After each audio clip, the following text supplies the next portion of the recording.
O God, grant us a vision of our country, fair as it may be, a country of righteousness, where none shall wrong his neighbor, a country of plenty, where evil and poverty shall be done away with, a country of brotherhood, where all success shall be founded on service and honor shall be given to the deserving, a country of peace, where government shall rest on the will of the people and the love for the common good. Bless the efforts of those who struggle to make this vision a living reality.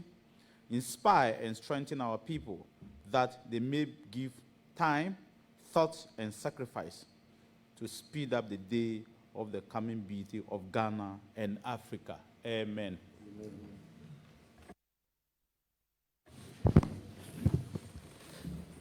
As I said before, we called upon the Minister for the Interior, Honorable Mohammed Muntaka, to appear before this committee of assurances. And clearly, it is a Category A committee. It's akin to public accounts and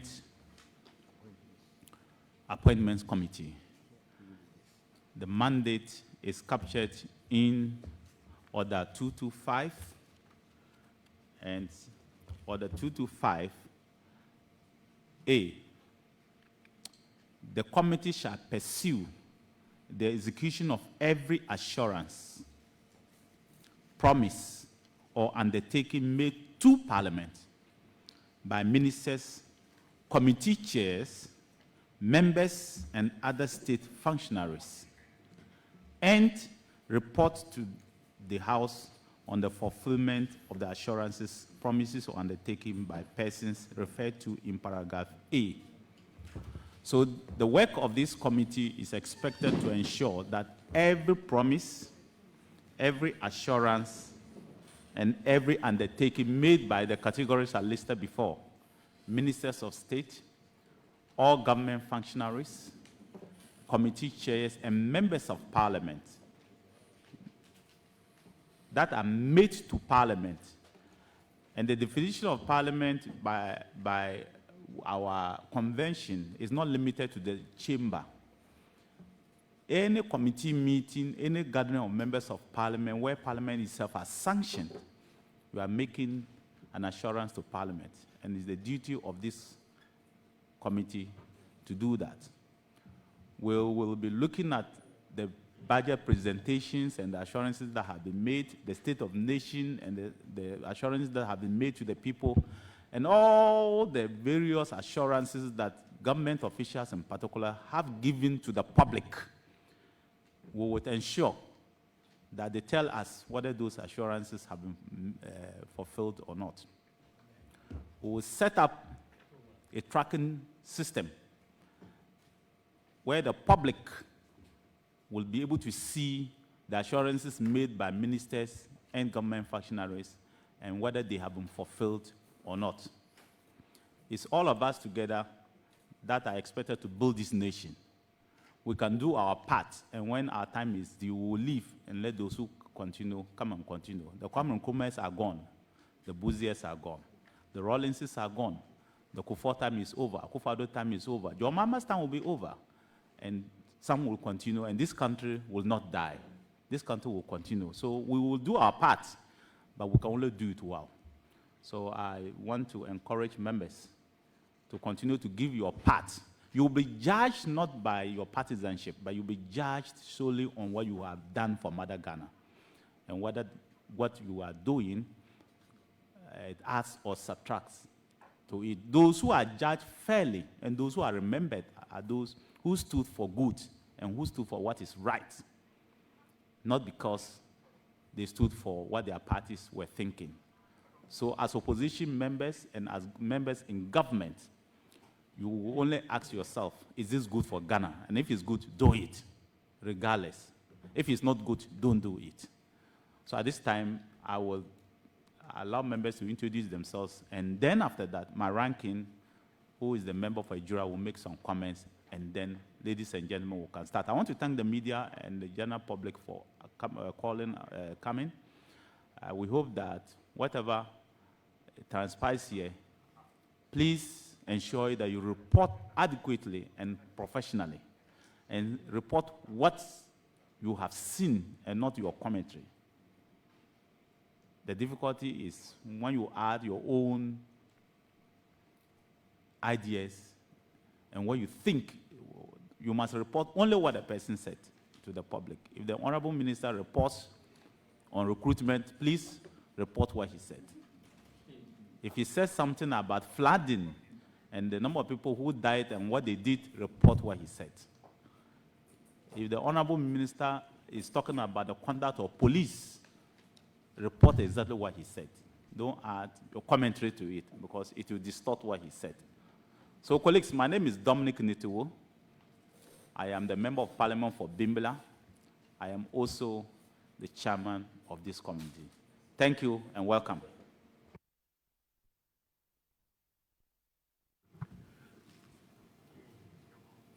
I am Alhaji Muhammad Bawa Brahima, MP for Ejurasi Chadumasi and the ranking member to the committee.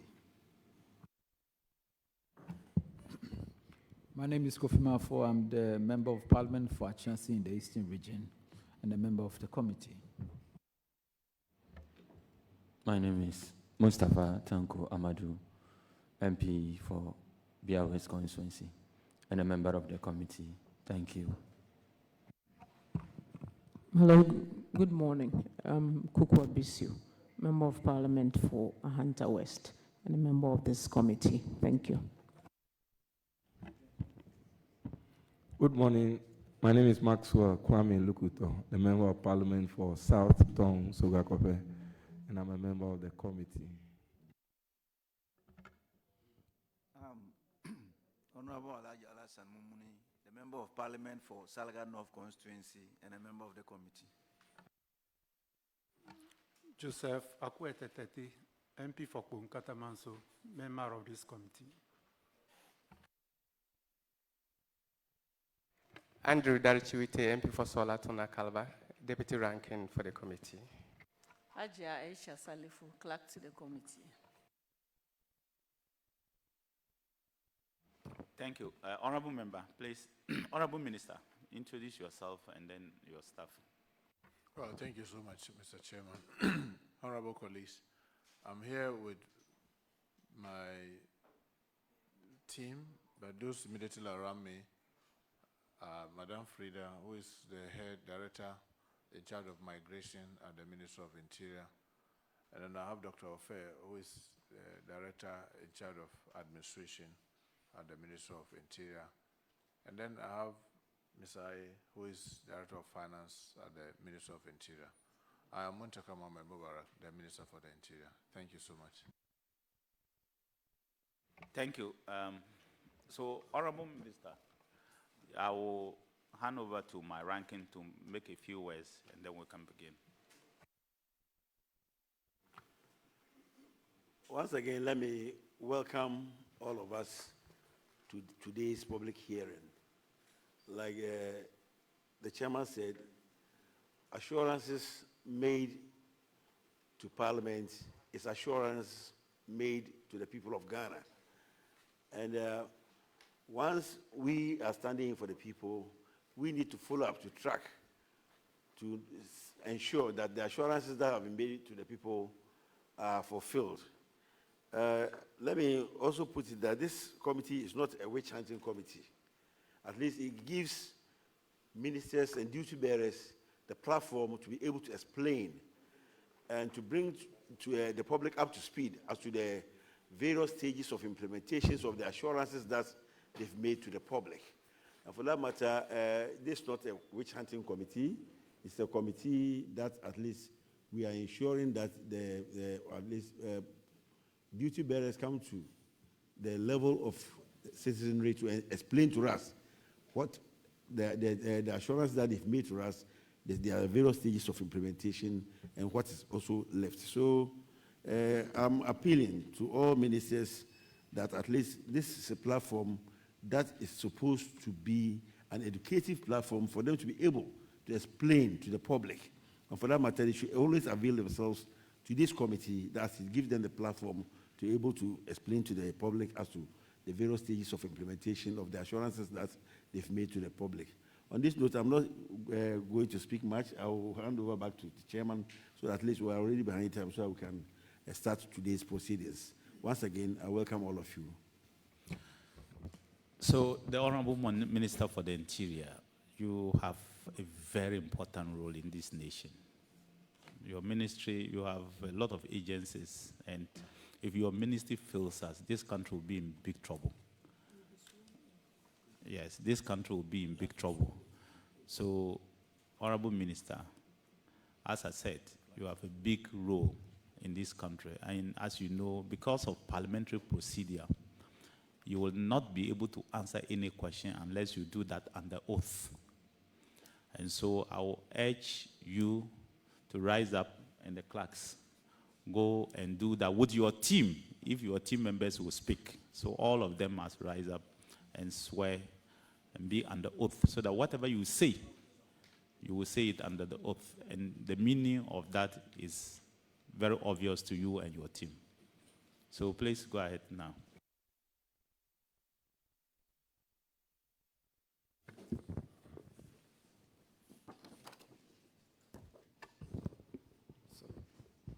Kindly say this after me. So you put your name. I, Mohammed Muntaka, solemnly affirm that the evidence I shall give before this committee the evidence I shall give before this committee touching the matter in issue shall be the truth, the whole truth, and nothing but the truth. So do I affirm. Thank you.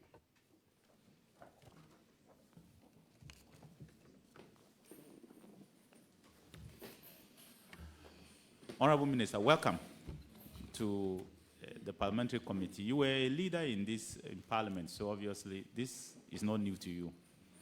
And you take your time, relax, and let's engage the public. Your duty is just to inform the public. So, you know, and we'll be asking you questions that may not have appeared here, but may be of interest to the public. Be as truthful as possible to the people of Ghana. I wish you well, and good luck. Honorable Minister, on exactly a year ago, on the 9th of July, 2025, you appeared in Parliament to answer a question posed by Honorable Reverend John Ntim Fojo, the Member of Parliament for Asem South. It was an urgent question.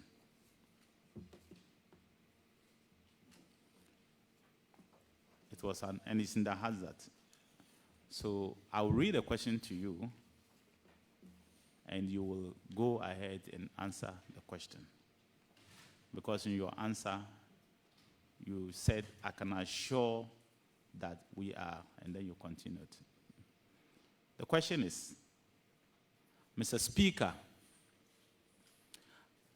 that's the urgent question. Mr. Speaker, I beg to ask the Minister for the Interior what steps the ministry is taking to reclassify Narcotics Control Commission as a security and intelligence agency, given their crucial and sensitive mandate as a drug enforcement agency.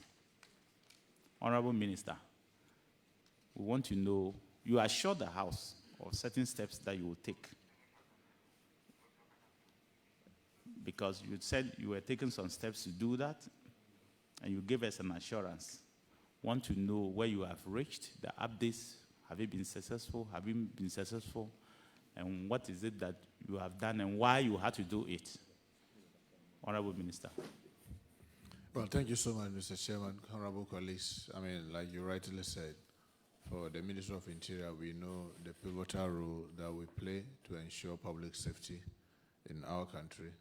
So it's without doubt that as we wake up every morning, each and every one of us know the kind of responsibility that is bestowed upon us And I want to assure the people of Ghana that our country is safe. We are doing all we can from all our agencies and the security agencies and even the non-security agencies to ensure that our country continues to remain safe. Our hope is that every Ghanaian should be able to carry out his or her activities without having to bother himself or herself who is coming after them, whether it's in the day or in the night, whether in the rain or sunshine. So that is our focus, and we'll continue to focus on that and do everything humanly possible to ensure that our country will continue to be safe. So that's a further assurance to the people of our country that our country is safe, and we'll continue to work very hard by the grace of God to ensure that it continues to be safe. To the specific question that was asked, yes, Mr. Chairman, I'm happy to say that everything that we did give assurance has come to fruition, except the leg that has to do with the Constitution, because the constitutional review is not yet done. Mr. Chairman, if you take the most recently passed act from Parliament, Act 1168, that's the new Security and Intelligence Act, Act 1168, you see clearly now the Narcotics Control Commission is part of the national, is part of the almost all the security architecture. I want to also say that whether from the district, from the region, and at the national level, it's already captured adequately there. And then at the constitutional level, we've also made a lot of strides. We wrote to the Constitutional Review Committee, and I don't know if you have a copy of the Constitutional Review Committee's report. You'll see that they have reported that they've reclassified it. So we are just waiting for the constitutional amendment, and it will be firmly there. So far as we are concerned, this promise has been fulfilled. Thank you, Chair. Honourable Minister, thank you. Why do you think that it is necessary to move the commission to, or reclassify it as part of the Security and Intelligence Agency instead of leaving it as a Narcotic Control Commission? Currently, that's what we have. It's a Narcotic Control Commission. It does its work, it's doing that, but you want to move it into the national security architecture by putting it as an agency under the Security and Intelligence as part of the National Security and Intelligence Agency, so that we don't just have the normal internal, external, and then the communication, but the narcotics will be part of it. Why do you want to do that? Well, Mr. Chair, thank you very much. What I recollect is that if you trace the history of our country, the narcotics control used to be part of the police, just as the immigration, and many of them used to be part of the police. So it was subsumed under the role of the police. Like today's CID, others are arguing that the CID has grown so big that why are we not even going to allow it to stand on its own? But we are not there yet. So narcotics issues were dealt with as part of the police. As a country was growing, and we had already promulgated the 1992 Constitution, that did not anticipate that gradually narcotics control will be standing on its own. So when we started the Narcotics Control Commission, it was started as though, yes, it has to be independent, but because the Constitution has not mentioned it, let it be as it is. And Chair, it may interest you to know, since the day that they were created, and especially their act that established them, mandated them to be able to wield arms.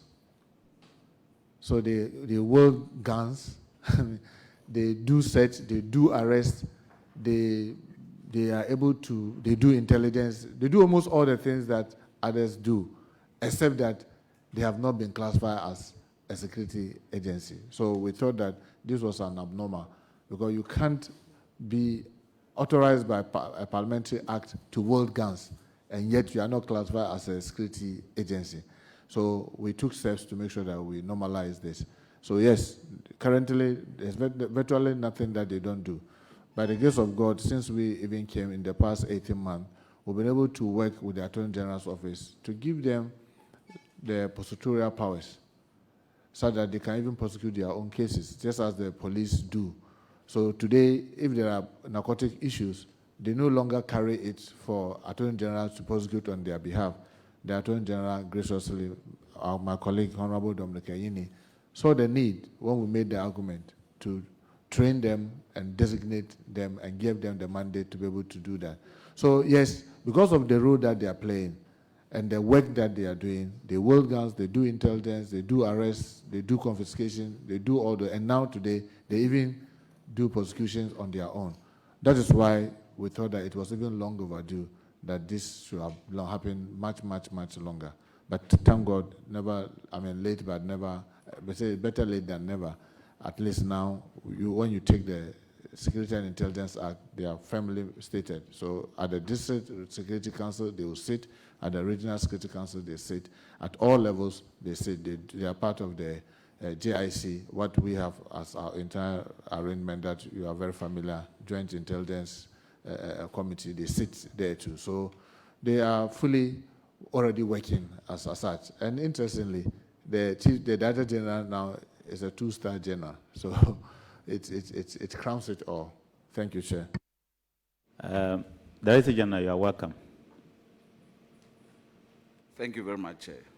A 2-star general is a very important person in the armed forces. Thank you very much, sir.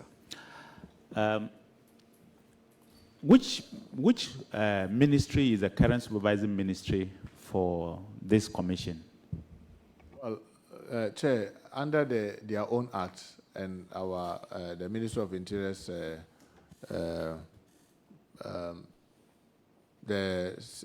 the EIDA or the EIDA established a ministry. They are firmly under the Ministry of Interior. All right, thank you. Colleagues, you've heard the minister. He has given the answers. It needs a constitutional amendment to fully operationalize what they are already doing anyway. Though from the operational perspective, it's clear that they have to move to the security and intelligence. They have to reclassify as a security intelligence agency. But clearly now there's a limitation because of the Constitution. He has answered why they should be so, because they are acting as so, they look like that, they act as that, and they must be that. Honorable Minister, is that not the case? Yes, sir. And so let's take up some questions for him quickly and go to the next question. Yes, Honorable. Thank you so much. So, Minister,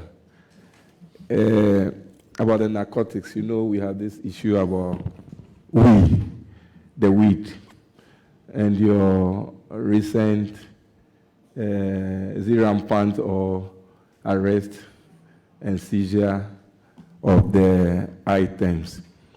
The general public is aware of the Narcotic Controls Commission Amendment Act of 2023 at 1100, and the regulations that follow allowing the weed to be farmed. From what we hear in the media reportage, it looks like all kinds of weed can be found.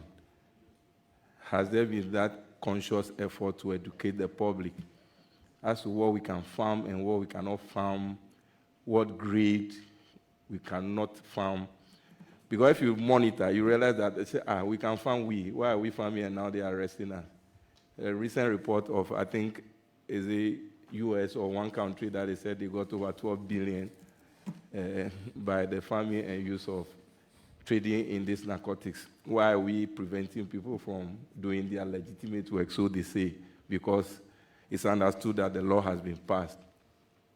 Has your ministry taken steps to educate us to know exactly what we can do and what we cannot do?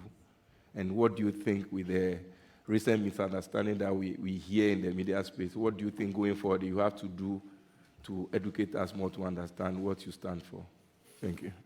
Thank you, Chairman. Thank you, Mr. Chair. Chair, I always have this adage that I like quoting. It's very difficult to wake people who are pretending to be sleeping. When somebody is pretending to be sleeping, it's very difficult to wake that person up.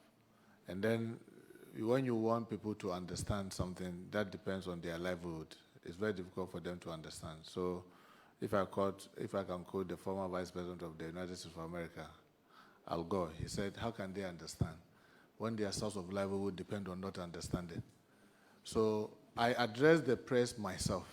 I didn't even allow the Director General today. We did it together. We came up with the educational package, the sensitization, and we clamored it with a press conference that was addressed by myself to tell Ghanaians which categories of cannabis that can be cultivated.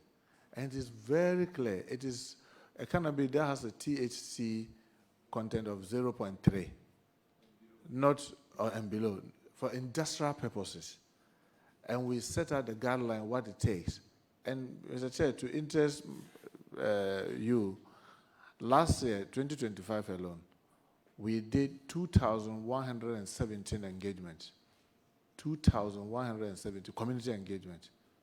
And we reached out to more than 500,000, even students, in 2025 alone, just to educate people, let them understand the nuances, the challenges that goes with even the use of these drugs and its related consequences. The cultivation, what is it that you can cultivate and all that. All this engagement have been done. So, like I said, if someone wants to take advantage of saying that because now Ghana has legitimized the cultivation of industrial cannabis to cultivate the non-industrial, somebody will tell you that he doesn't understand. But why is it that the person is hiding it?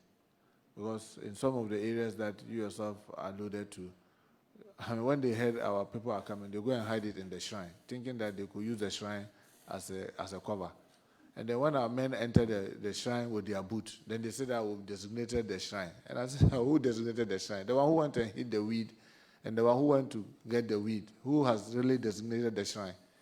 If you go and hide arms in the mosque, and then the soldier has to be instructed to go in and get the arms, and truly he goes in and he finds the arms, they say that the soldier has designated the mosque. Who has designated the mosque? It is you who decided to go and hide your weapon, illicit weapon in the mosque that is designating the mosque. So, Chair, I can assure my colleague, yes, we will continue to do the sensitization. We are having a lot of radio programs. Last 2 weeks, we did the World Drug Day. It was very prominently broadcast, widely covered and all that. But like I said, if somebody is pretending to be sleeping, waking that person up is always difficult. Thank you, Chair. Honorable members, Honorable Minister as well, you will realize that my Honorable member immediately shot to this particular question. It's a public interest concern, so we'll come back to it. I think that we'll go back to what we were and take note that this particular thing is of public interest. So this cannabis cultivation and the misunderstanding and whether we'll come back to it. But let's concentrate on this. When we are done with this, we'll come back to this particular thing. At the tail end of your hearing, you should note that this will come back. Yes. Thank you very much, Honorable Chair. Listening to the Honorable Minister, he indeed indicated that the Security and Intelligence Act 1168 mandates the NACOP Control Commission to be part of the national security architecture and the districts. I will want to find out steps that are being taken to expand your presence in the various districts. Because if they are supposed to be part of the DISEX and the RESEX, and you don't have officers in these districts, some of the districts, that's why I say expand. So what steps would the ministry and the commission take to expand, personnel into districts that lacks those personnel? Thank you very much, Mr. Chair. Your observation is perfect. Currently, we operate in all the 16 regions. All the 16 regions have offices of the Narcotics Control Commission. But unfortunately, out of the 261 MMDAs that we have, the district, municipal, and metropolitan assemblies that we have, we are operating only 66. 66 out of 261. And you will see that, obviously, the challenge is enormous. But graciously, with the help of His Excellency John Dramani Mahama, we've been given some window to beef up our numbers. Currently, our number will not warrant us to be able to stretch to all day. And then we'll be supported with some logistics. I mean, in the past 18 months, they have received probably vehicles more than since they were even created. And a lot of logistics have been extended. So we're also in the process of recruiting to augment the number so that it will help us to see how we can cover up all the other over 180 municipalities and districts and metropolitan assemblies. But let me say, it's not something that we can do immediately, because even with what we've been given to recruit now, it will not be able to help us to cover all the 261 districts, MMDAs. But effort will be made to go beyond the 66, and then hoping that into the near future, we'll get another opportunity to recruit, train, and then expand.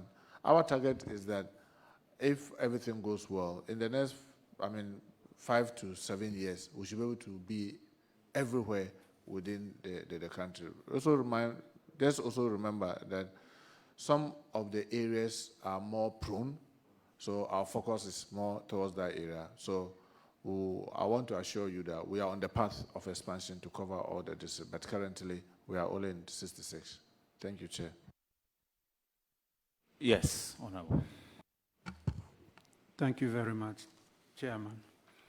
I want to find out from the Minister that before the Honorable Member Ntimfojo asked this question, if you yourself or as a ministry, you had any plan to actually classify the Narcotic Control Commission as Security Intelligence Agency before the Honorable Member asked that question, or the whole plan started after the question?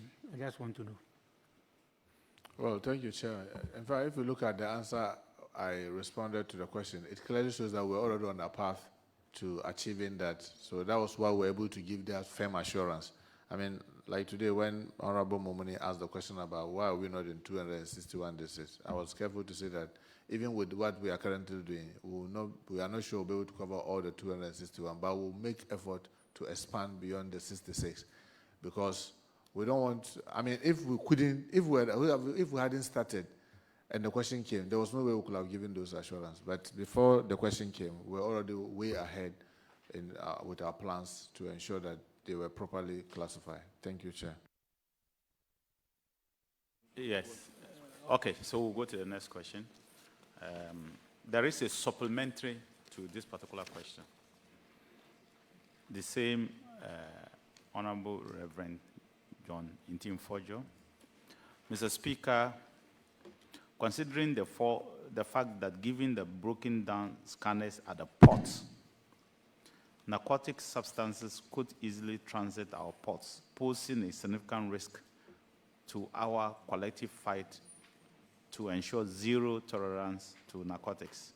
When can the ports be installed with effective and running scanners to ensure our ports do not become transit points for narcotics? Thank you. Column 16, Honorable Minister.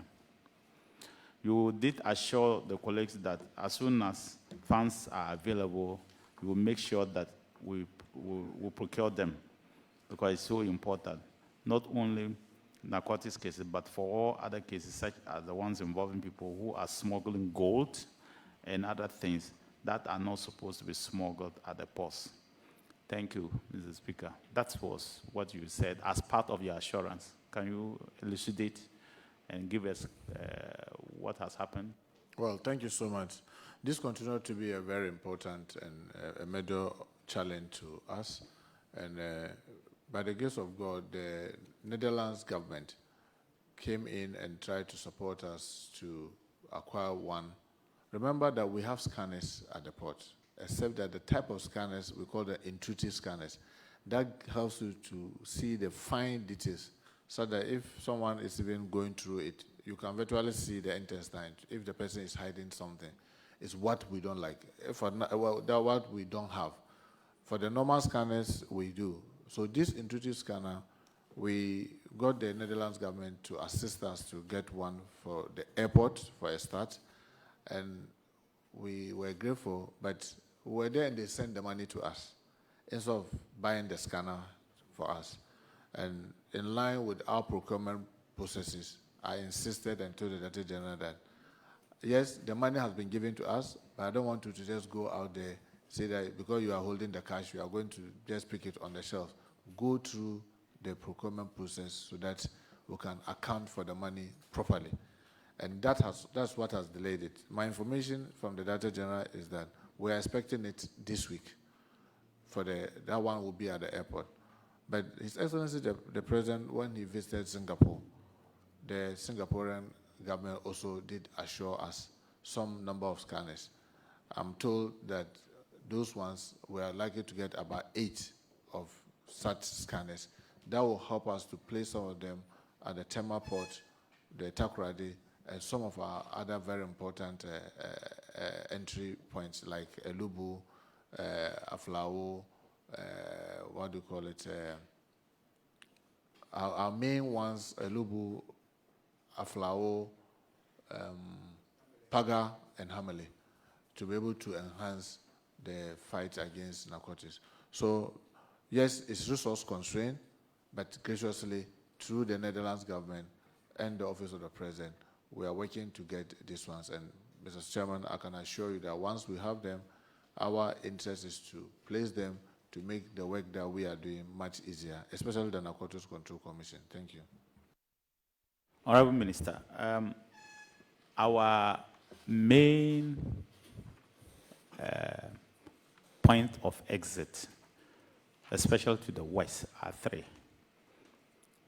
For the ports, we have 2, Tema and Takrady. And for the airport, is 1.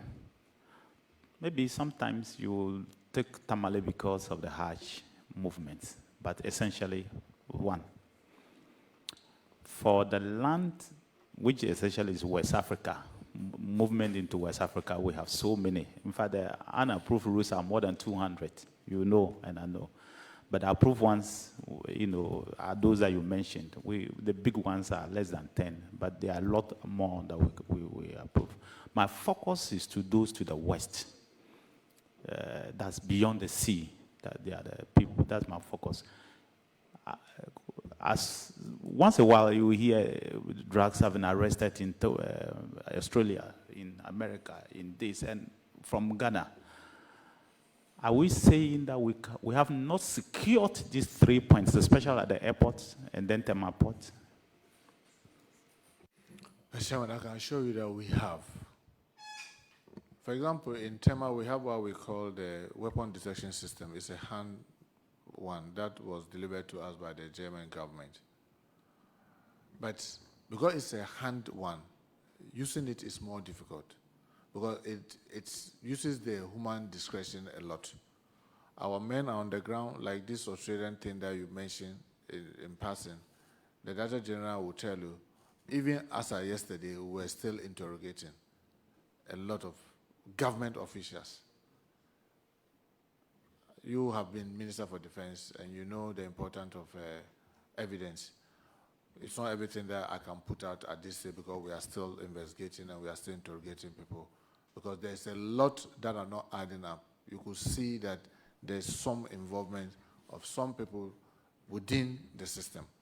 And we are working at it to try to reach out to as many people as possible that we think might have played one role or the other. Because even if you put all these gadgets, remember that it is going to be operated by human beings. So if the wrong persons are sitting there, you can bring all the gadgets in this world. It will still not be safe. So we have changed our modus operandi, the way we operate, the way we place personnel. I'm sure as former defense, you might have even heard some time back people complaining about the way, the rotation and all those things. All of it is to make sure that we secure our borders. And Mr. Chair, even though you've also been the defense minister before, I want to say that one of the biggest challenges that we have, in my view, is that, like your assertion, can you just focus on Kotoka and Takoradi and Tema? We have 48 legitimate crossing points into our country. 48. And you are right. The illegitimate ones are, I'm now even, because we've intensified the trying to make sure that we secure our borders, we are shocked to realize that the last time I was in Volta region alone, we've identified 102 unapproved routes. But you and I know, if we come to the regions that share borders with our neighbors, it is not only Volta region. We also have Upper East, we have Upper West, we have the Bono, we have Western. So even if Volta region alone, we've been able to identify 102 unapproved routes. You can imagine by the time you go around the others, how many unapproved routes that we have. So if we don't focus on trying to secure even these unapproved routes, what is going to simply happen is that we'll become a transient, they can use us as a transit point. Because people will just simply go to our neighboring countries and use unapproved routes to come in. And then whilst you are focusing on only Europe and America, they'll be busily using our sub-region for the trade. So for us, that's why you see today, we have tried to implement a lot of inland checkpoints, which a lot of Ghanaians complain about. And I want to take this opportunity to make an appeal to them. Our responsibility is to make sure that all of us feel safe. If all of us have to feel safe, all of us have to make some level of sacrifices to be able to contribute to all of our safety. So as we speak, we have, I think, about 63 inland checkpoints. Volta region has 2, but the C.O.A is in Eastern, but it affects them. All we are telling our men, especially the immigration and other security agencies, let's minimize the inconvenience. Let's work more on intelligence. Because the way our porous borders are, even if we decide, and I'm happy you serve as the defense minister, and you know the numbers, even if we decide to put all our men across the unapproved routes, we will not have enough men to be able to. So strategically, we put a point that we know. If you are coming from Bono, you have no any other way but you pass through this point. So I will put a checkpoint there. If you are coming from Volta, there's no way you go without passing through this particular point. So you have the C.O.A, then you have the Sogakope, because if you are coming from the Aflao area, wherever you pass and enter our country, if you have to come to Accra, you have to cross the Sogakope bridge. So that's why we have those checkpoints there. So these things are strategically placed to help the intelligence community in Ghana to be able to help and protect all of us. So, Chair, I want to assure you that, yes, they are every day trying to stay a step ahead of us, but I can assure you, we are working very hard to stay 3 steps ahead of them. And I must thank the Narcotics Control Commission, the Director General and his team, the work that they are doing, sleepless night. We don't underestimate any intelligence that counts, no matter how small it is, we work on it. And thank also the generality of Ghanaians, because 90% of the bust that we've had are not based on just we going out.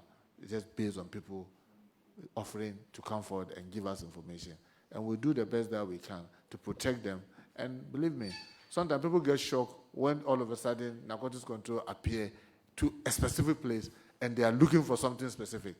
And interestingly, Chairman, if you're interested to know, can you imagine that an ambulance was coming and was blowing the siren?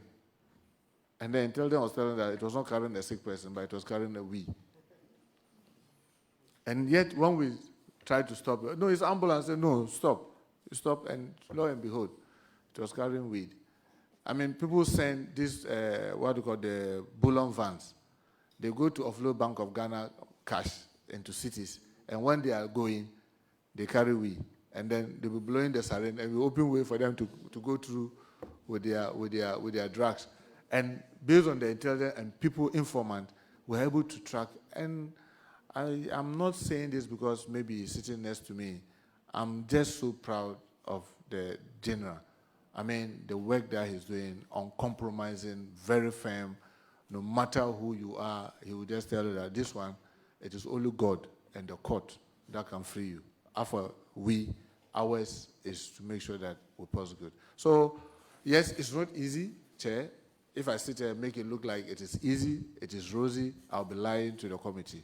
It is very difficult, but they are risking it every day, every night, to make sure that our country is not used as transit point, it is not used as destination point, because we know the devastation that drugs is doing to countries that have relaxed on that. And I can assure you that we'll continue to do that to make sure that not only our ports, but even inland within country, will fight the drug menace to a minimum, to the barest minimum. Thank you, sir.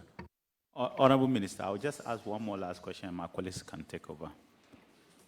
And the Director General will help you when it comes to that. I don't know your level of collaboration with the Navy as well as the Marine Police, because the role of fishermen, fisher folks, is very important when it comes to the fight against narcotics. And the role of speedboats, that is crisscrossing West Africa, is very important. He knows that if he has a Navy, the way people, the movement on the sea is something that they will have to check. So I want to know your collaboration so that we can feel secured on that side. Then when it comes to land, there are many communities that when you go, the bedroom is in Ghana and the hall is in Burkina. Same house. The same house. Literally, what I'm trying to say, the half of the town is in Ghana, the other half is in Burkina, with the border, and some will spend safer and some will spend CD. The same town. The market people, and they don't see, for them, as long as they've been there for thousands of years. So they don't know, they may say they are Ghanaian, they may say they are Togolese or Burkina Faso or Ivory Coast, but the truth of the matter is that they are in there. You don't even know the same town, they are here and they are here. And the next day, they sleep in Ghana and farm in Ivory Coast. Or they sleep in Ivory Coast and farm in Ghana. How do you deal with these two scenarios, Honorable Minister, when you are going to combat narcotics? Well, I mean, I will let the General Counsel. One thing I can assure you is that we've been working very closely with our sister agencies like the Navy and the National Intelligence. And that's why I said that, because you've been the defense minister before, you know of the JIC, where they meet weekly to compare notes and cover each other's tracks. So they've been doing a lot of collaboration. So, I mean, and interestingly, because he's the Director General for Narcotics Control Commission is a serving officer, it gives him an additional leverage. He's easily able to reach out to the Chief of Army Staff to say that, sir, we need help, a backup, and they easily give. He easily reached out to the Navy to say that, look, we need support, and because he's a serving officer, they are always, so it's very easy for him to be able to do that. But with regards to the border communities, in fact, that is one of the biggest challenges. If you go to the border communities and you see the number of motorbikes and the young guys, I mean, it is purely the business that they do, the cross-border activities. And you are right. Until the colonial masters came, I mean, the Everman sitting on the side of Togo and the Everman on the side of Ghana, they were cousins, they were brothers, they were sisters. And then they brought this imaginary thing to say that this is Ghana, this is Togo. But what we try to do more is using intelligence and using the same neighborhood communities to assist us, to give leads, to give information about some of the nasty activities or the bad nuts among the people. But frankly speaking, many of them transact genuine business. They wake up every morning, just like those of us in Accra, Kumasi, and the rest of the other cities, genuinely working to earn a living. And in fact, the immigration was even coming up with something. Can we try to have a way of identifying, giving them some kind of identity, those communities, so that in their crossing, because sometimes they cross several times in a day, do they have to be going through the same checks like all others?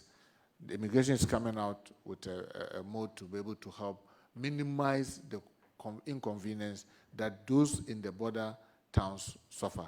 So we are calling it that, can we create a bridge instead of create a gate for those border communities? Because in their case, it's a daily thing, but obviously, like where my people say, if it be a men's home, every house has a bad nut. So whilst they are doing this legitimate business, others also take advantage to aid and facilitate the bad guys in not only drugs, but all other smuggling activities. So the best we are doing there is using intelligence and using the same natives in the town.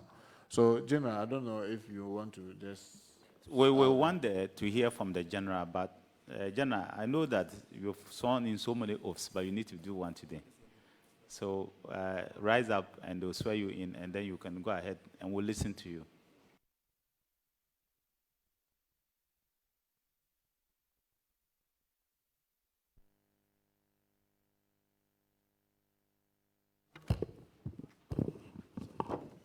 Kindly say after me.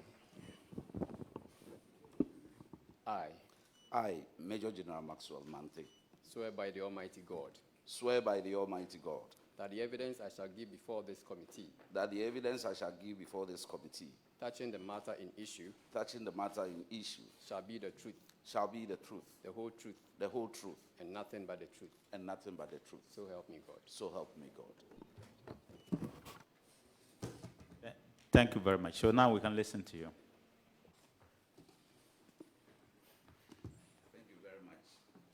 Thank you very much, Chair, and my former minister.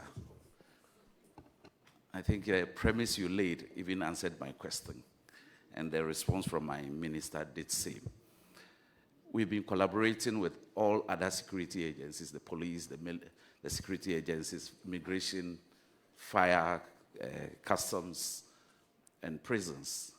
Before I came here, I was with the Chief Staff Officer of the Ghana Navy, trying to discuss how they can support us to patrol the marine area, because that is where the country is much exposed.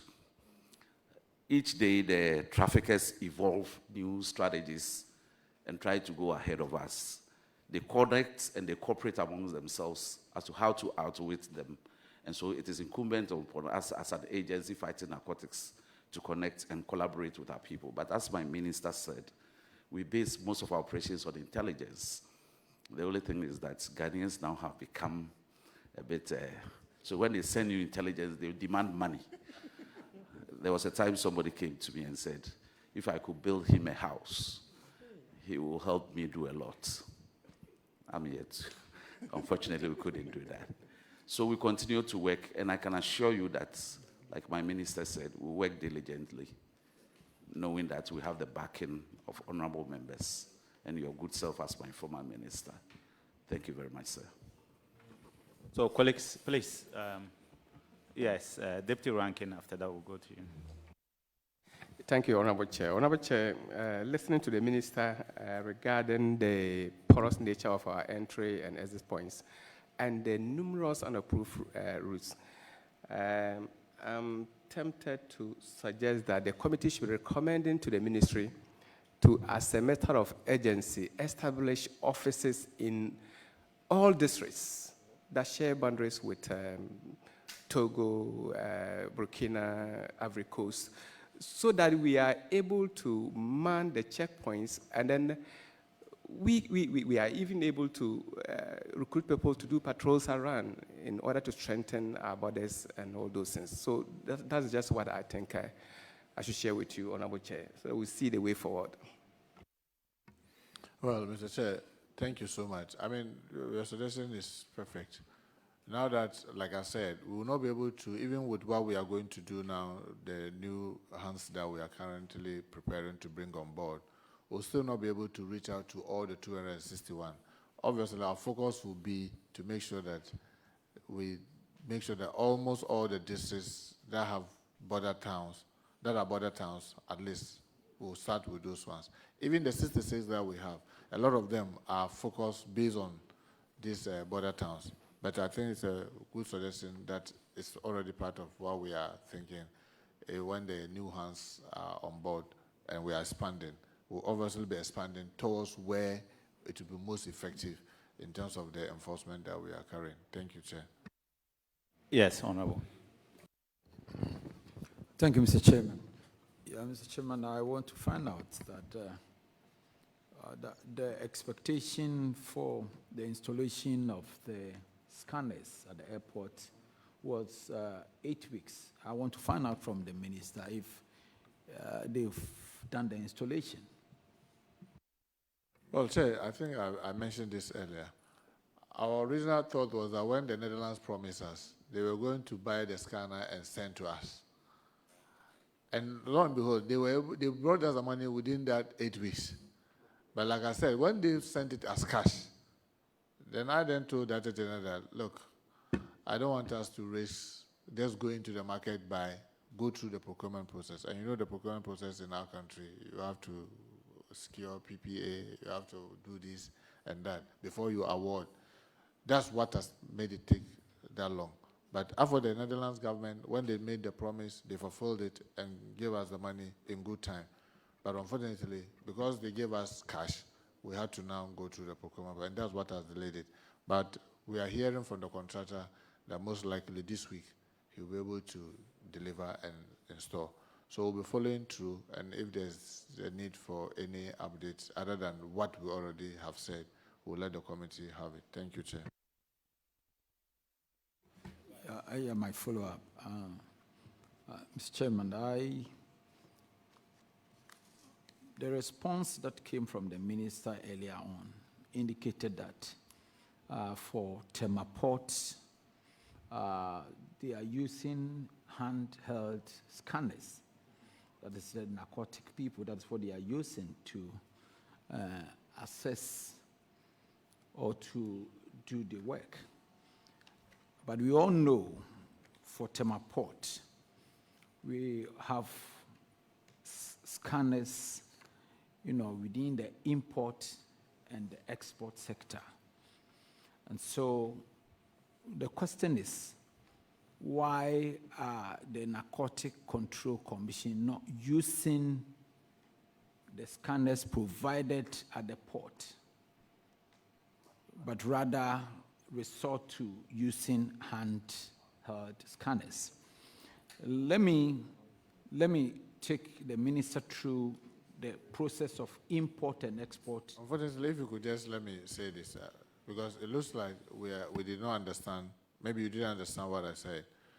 I said that all our port of entries have scanners.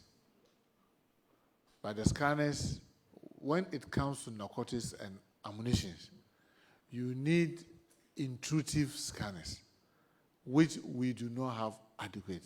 Even the WDS, that's the weapon detection system that we are using in Tema, it is the Commission for Small Arms and Light Weapons that is using it, not the Narcotics Control. But because they are working together, it helps. But what I'm saying is that these scanners that we are talking about, they are the intrusive scanner. I mean, it's like, for lack of better way, say the high resolution type that helps you to see the fine details of what is being carried. But other scanners, they do. They have adequate scanners in all our port of entry, and I mentioned that, but it is the intrusive scanner that will help us in the fight against narcotics and weapons. That's proliferation of arms.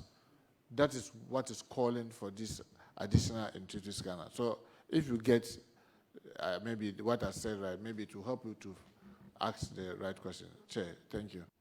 Good, thank you. But my question is that, these your men, this Narcotic Control Commission, what is their presence? How many are they within the ports? How fast are they working with the other agencies? Because, for most of the ports, you realize that you have, minimum number of narcotic control personnel. And for that matter, either they delay the process of import or export. But I am asking, because if you have the numbers and you have the technical know-how, I don't think there will be any kind of delays in the process of import or export or clearing from the port. And I am asking you again that these scanners fixed in all the import and export base, are they such that the Narcotic Control Commission can use them and then get an effect? I am asking this question because the goods or the substance that left Ghana to Australia went through our port. And if you have the men and the system in place in such a way that, you know, every container that is leaving the shores of Ghana is scanned, and Narcotic Control Commission has a knowledge of every container that has been scanned, then I think it will be difficult, if not because they will just want to neglect their work, it will be difficult for such substance to leave the system without they tracing it. So I'm asking you, if your men, both for narcotic and arms, are well equipped to the level that things that goes out of the port and those that comes in to the port is such that they will be able to know what comes in and goes out, it will be difficult for such narcotic to go out of the system and for arms to come in.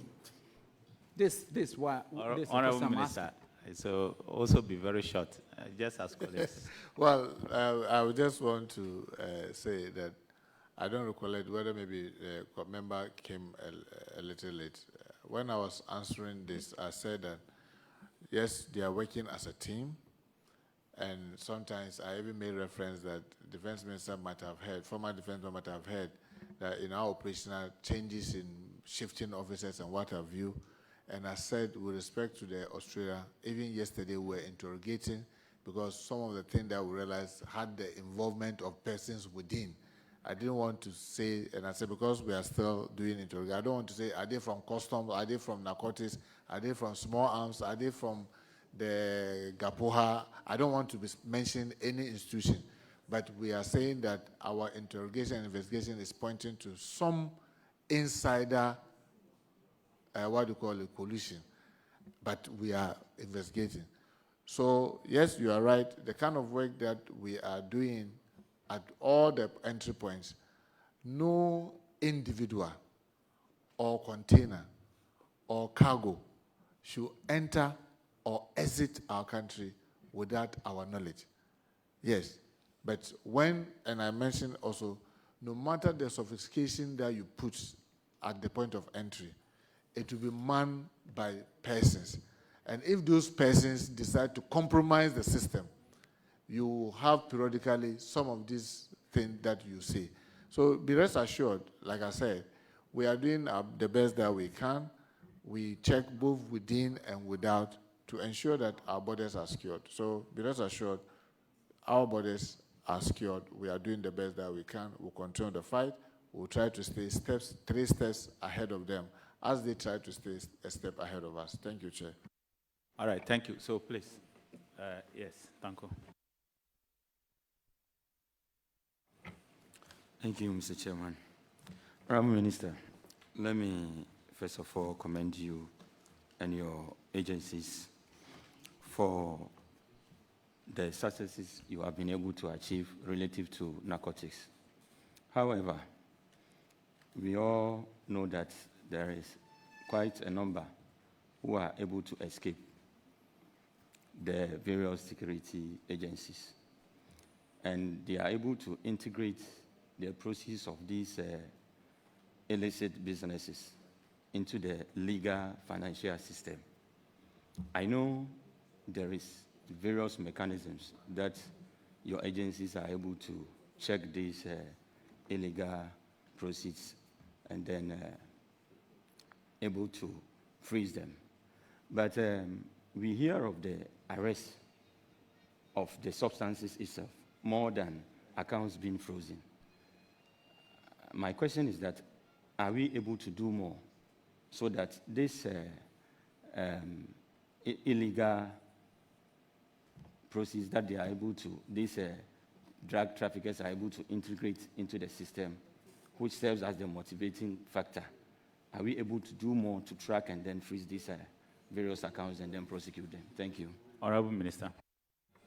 Thank you, Mr. Chair. Mr. Chair, yes, I want to assure our colleague that, yes, we are doing the best that we can. Some of the things that we've been doing, for example, Mr. Chair, last year alone, we were able to seize 73 tainted assets. 73.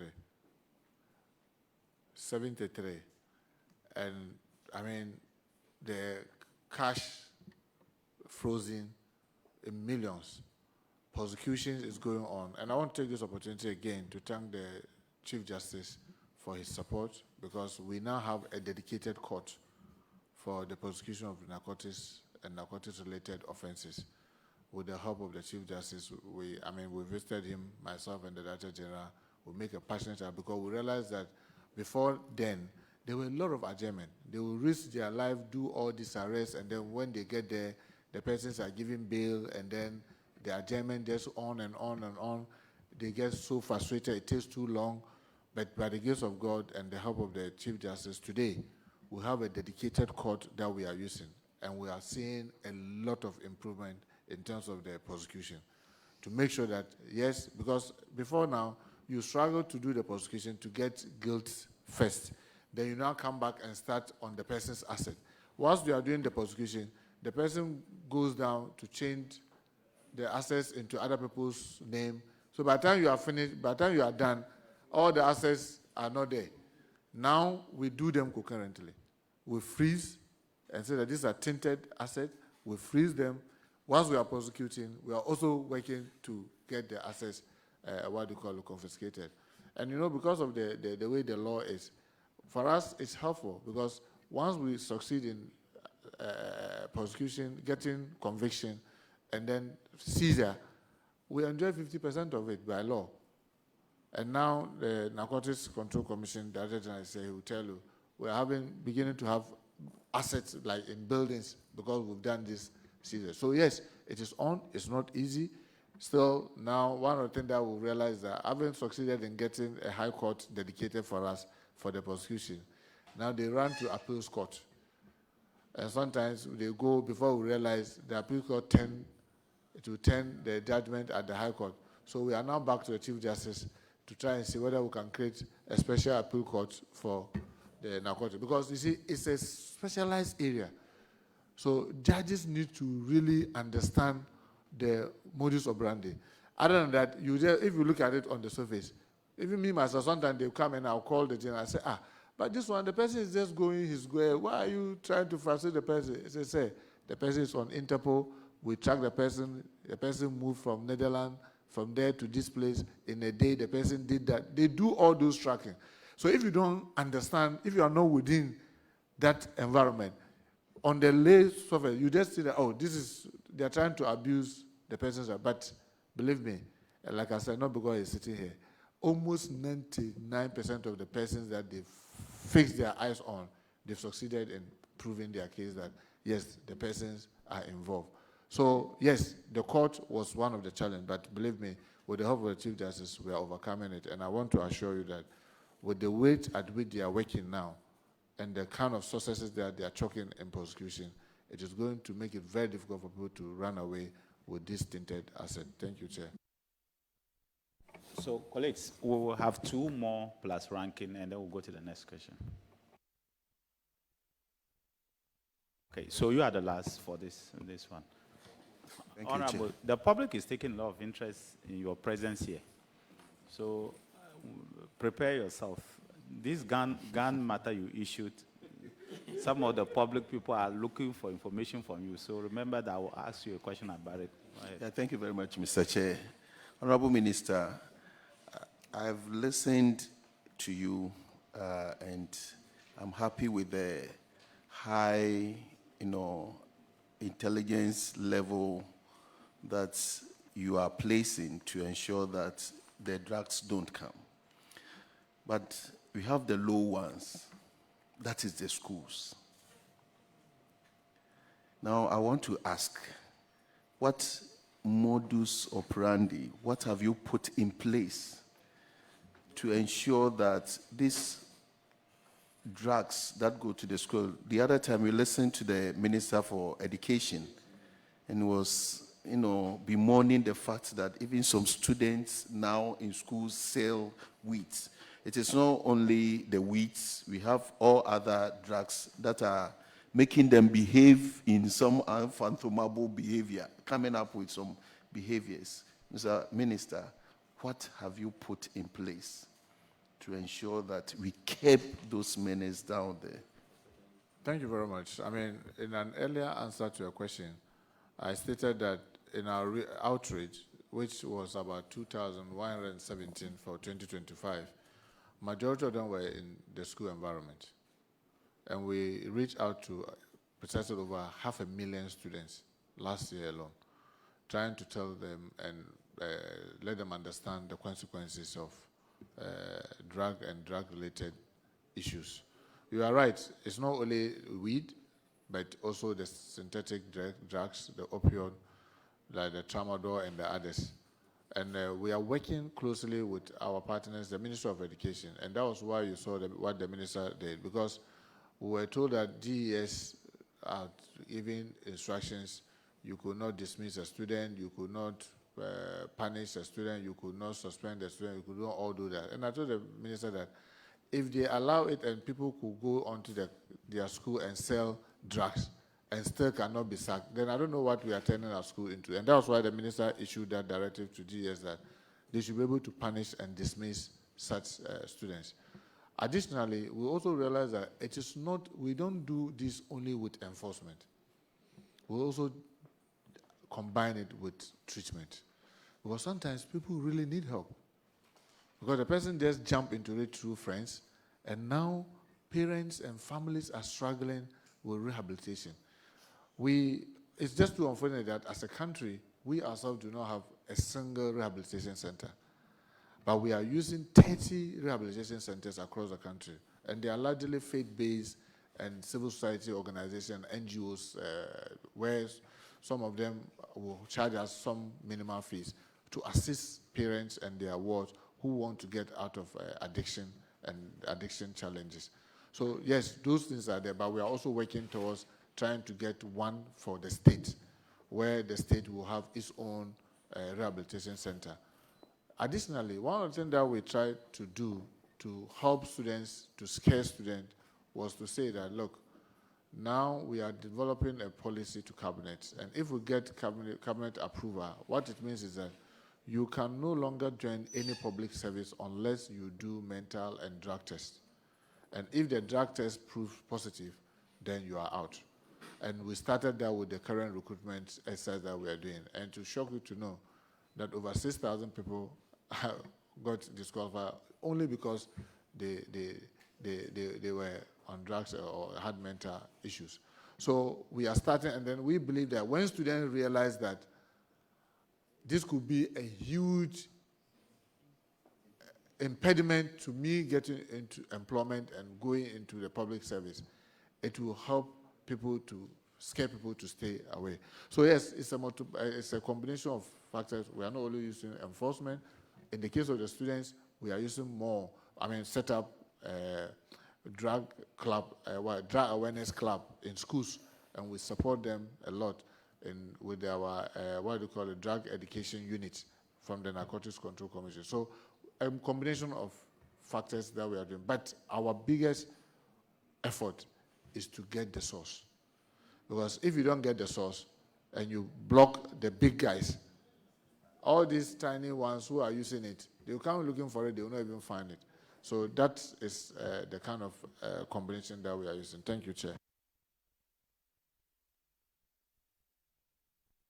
Honorable Minister, I want to, I think that because of what you raised, some people have one or two questions to ask you. Yes. About this, your drug testing and the figures. Yeah, Honorable Chair, thank you. Honorable Minister, I just wanted to ask, we're talking about recruitment and people not going through as a result of drugs and all that test. What I want to know is, these people that didn't go through because they detected drugs, were they actually informed Because as a member of parliament, you know, you get people coming to you saying that, oh, I didn't go through and I didn't know why I was rejected, I don't know why, and they keep chasing for you to do something about it. So were they actually told that because of this reason, you are not going through and then you better go and change your life or something?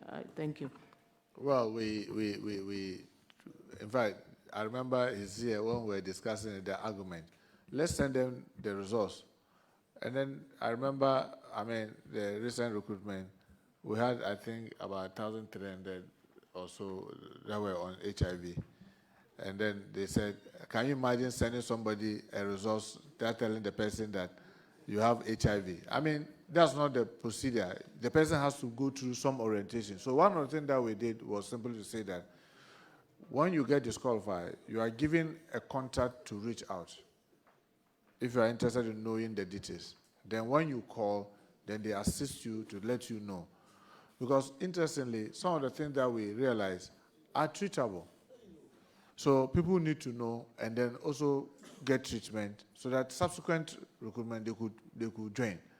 So you need to know it's of interest for every person that got disqualified to be interested in knowing what was the cause, so that at least you'll be able to, those that you can treat, hepatitis B, if you have cardiac issues, maybe you've had some major surgery,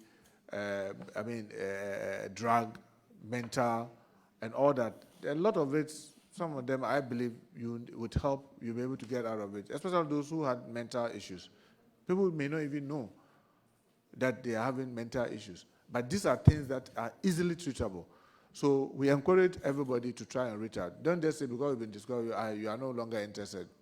Be interested, because it may be something minor, it may be something major, whichever it is. If you get to know, it will be of great interest to them. But the reason why we didn't send the results directly was that we don't want the shock. Even based on the WHO guideline, there are certain ailments, you just don't throw it on the person's face that, oh, you have hepatitis B, you have HIV, you have that. So that was why we didn't send the results directly. Honorable Minister, how many people did you test in all? Because there are two things you mentioned. For the drug and mental, there were 6,000 people that were affected. And for the HIV, 1,300. How many people did you test in all to get these figures? Because that's scary. Well, there were over 100,000. Okay. Remember those who qualified the aptitude test to, there were over 100,000 who went through the test. Okay, so Honorable Minister, all these people have been contacted, the ones with the HIV and drug issues, they've actually been called to come in for an advice or to tell them what to do next. Well, the challenge is that we were not to call. We provided contact for people to call who were interested in knowing why they failed. Because they could come and demand the resource, and we are obliged to give them. But we can't send it to you on the phone. Honorable Minister, our members are very much interested in this, so indulge them for another 5 minutes. Because during my time, there were quite a couple of people who had HIV. We called them, counseled them, and told them. It's important you do that. Because trust me, if he's a boy, he may have a girlfriend. And if he's a girl, he may have a boyfriend. And if they are not aware, trust me, the next time this figure will jump to 10,000 or 20,000. So you have to find a way of ensuring them so that they can treat themselves, because getting AIDS, HIV is not the same as getting AIDS. And if the person is having HIV now, the person can live a normal life by taking the drugs. It's not like before where it is a death sentence. No. If the person has the HIV and it has not developed into AIDS, and the person continues to take the drugs, the person would actually live a normal life, can give birth, normal life. It will come a time the person, if continues, cannot even infect people. But if you don't inform them, first, they will spread it, and secondly, they will die early, because they will develop into AIDS and die early. So please, find a way of ensuring this. It's huge. I don't know the regions, but it's huge. It's scary. Well, So Chair, let's I do mean, that. this is a very useful advice. I can assure you that we noted it, and then, especially those with the HIV, we'll discuss to see. Well, yes, you are right. That's public health issue. We were focusing more on the security, but this is something that we should not gloss over because it could lead to many innocent people getting it. So, advice well taken, and I assure you that, especially those with the HIV, we'll try and see what we can do. Thank you. Honorable Minister, just you were talking about those with HIV. I will, however, appeal to you that you should consider, I mean, letting those who have failed because of the mental and drug tests also know that as a result of the drug, that's why they are not being considered. They will go and tell their colleagues that it's because of that they were not considered. So maybe by the next recruitment, the numbers might come down. Well, that's why I was laughing is that a colleague in Parliament came to me and then said that, his woman organizer's son. The woman organizer came and she was screaming, how can this day, and then they discover my son and this thing. Then he was worried. He even tried calling me around that time. I didn't pick, then she left. When she was leaving, then his own guy said, this is son. Everybody knows that he smokes weed, and they are doing drug tests. The guy failed the drug, so why is he worrying? But you are right. One of the challenges that we have, maybe I need to get my colleague, the health minister, so that we try to do this together. Because we are inundated with so much on our plate. So it's like this is a public health thing. Adding it to your cap aggravates it, but it's important that people are able to do this and get to know why that's why we thought that maybe if we provide a contact and we made a team available during that period who could call and get to know. But like you said, people could be like, once they discover me, I'm not interested, and the person may not come. Meanwhile, the ailment the person is carrying is a public health risk that could affect others. So we'll relook at it and see what we can do, even if it means partnering the Ministry of Health to do it. Why not? Thank you, Chair.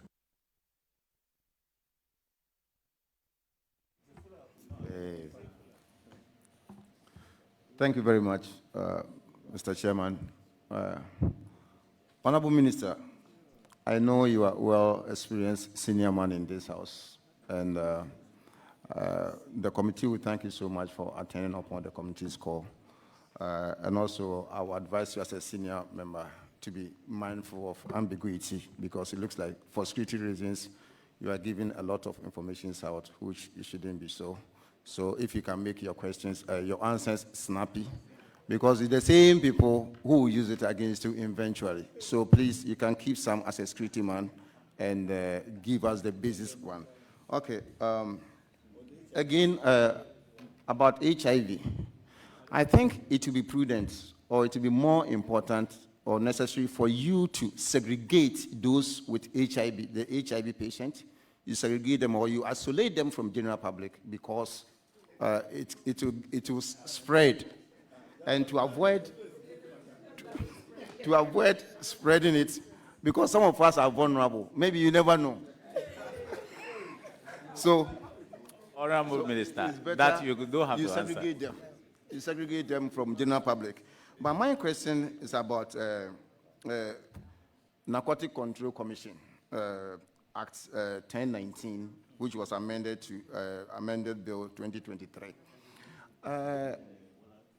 The workers or the staff who earns 3,000 to 6,000, which is annually 36,000 to 72,000, I think it's woefully inadequate, because people working for security services and the risk involved, and I don't know whether they are with guns or any kind of weapon, and if they are with weapon, what kind of weapon can they handle, and who trained them? That's my question. Thank you. Honorable Minister, you can answer the last question. Well, I want to thank my colleague for, I just want an oath that to speak truth to the committee. So, but you are right. Myself, anytime I'm called, I always tell the defense minister why sometimes I don't like talking, because you have so much information and you need to be very discreet about which one should go out and which one should not go out. So that's why sometimes you try to avoid talking to the media. But when you meet the committee like this, and you decide to do it before the public eyes, it's a decision because I'm just so on oath to be truthful to you. So holding information from you is like contempt of parliament. But if it was an indoor, it helps to talk freely. But now you have the cameras and they are doing it live. So anything, even if you cough, it's going around the world. Honorable Minister, So, be rest assured that yes. if you had veered into national security issues, I would have stopped you. Yeah, I know. I know. So you haven't veered, you continue Yes. with your thing. It was So- important for you to inform the public, especially this HIV and mental Yes. thing. It's very important. So go ahead. Yeah, so I want to assure my colleague we'll keep doing the best that we can. The substantial question that you asked, Honorable Jab, the substantial question, because you asked so many questions, the chairman said I shouldn't worry so much about answering some of them. But the last one that you mentioned, no, that's not the one. That one, I don't think. It's against their human rights. That's stigmatization, which we are trying to avoid. They need help. They don't need stigmatization. They don't need to be stigmatized because they have this element. Because like the chairman said, they can always be assisted. The last one that you asked had to do with their salary. I think that it is something that we've been battling with because they also have what we call the non-salary related allowances that we try to support them. We've been battling with it, but you know, our country is not that rich country. And that's why I always tell them that we are eternally grateful for the sacrifices that they are making. Because if I look at some of the work that some of them do, frankly speaking, knowing, being a member, having been a member of parliament over these 2 decades, even if you are going to pay me 5 times the salary of a member of parliament to do the work they are doing, I don't think I will want to do it.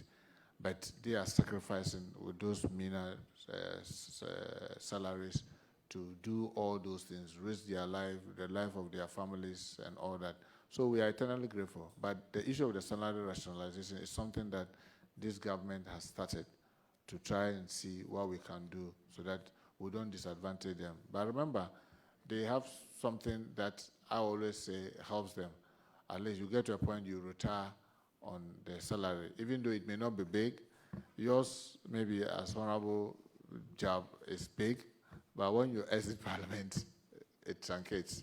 He sits here, he retires, he continues to enjoy the same salary till he dies. I mean, so it's a kind of balancing act.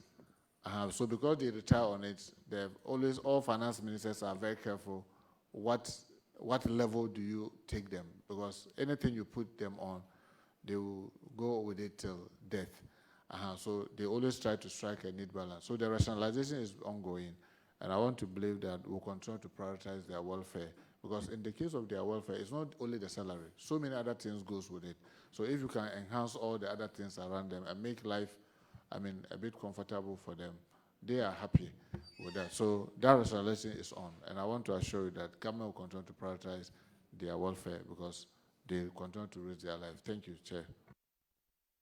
All right. So last question. It was just a concern I wanted to put across because of the submission Minister made with regards to the medicals that have been considered. You see, this is public.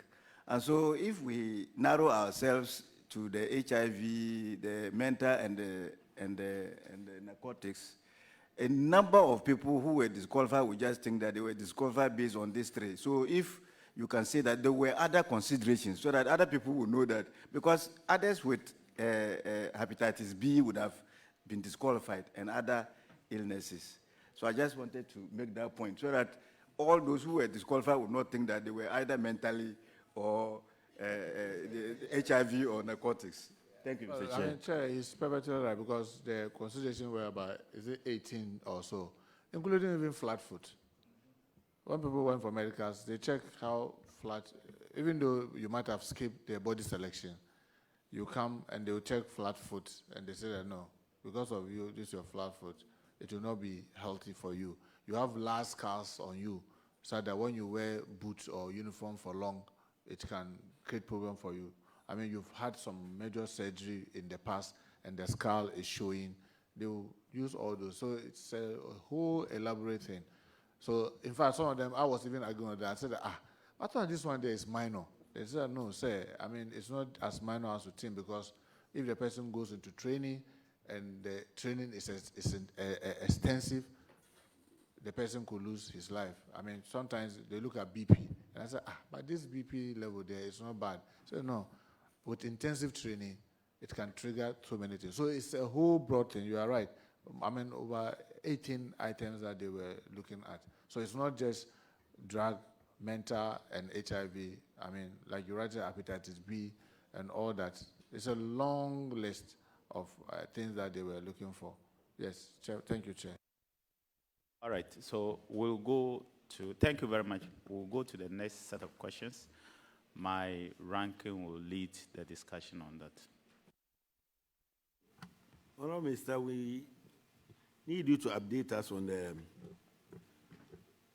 on the answers you gave when Mr. Frank Asiedu Bekwin, MPP member for Suhum, on the 9th of July, asked the question whether, as to the state of the interception of an alleged massive haul of counterfeit US dollars, Ghana cedis notes, and suspected gold bars hidden in the 20-feet containers at a warehouse in Sapeman on the 9th of March 2025. And this is found on column 27 of the Hansard. So can you update us as to the current status of investigation? Well, thank you, Chair. Chair, yes, rightly so. You know, one of the things that we do from the security agencies, if we bust foreign currency, it's something we'll have to hand over to Bank of Ghana. If we bust gold, we hand it over to Gold Board. Unfortunately for us, the lead person in this, the real owner, had escaped. But those that were arrested are still being prosecuted. And the Bank of Ghana also told us that when they picked those foreign currency, they were also fake. So they have since destroyed them. So, but the prosecution is ongoing. And I know the subsequent one will have been about the names.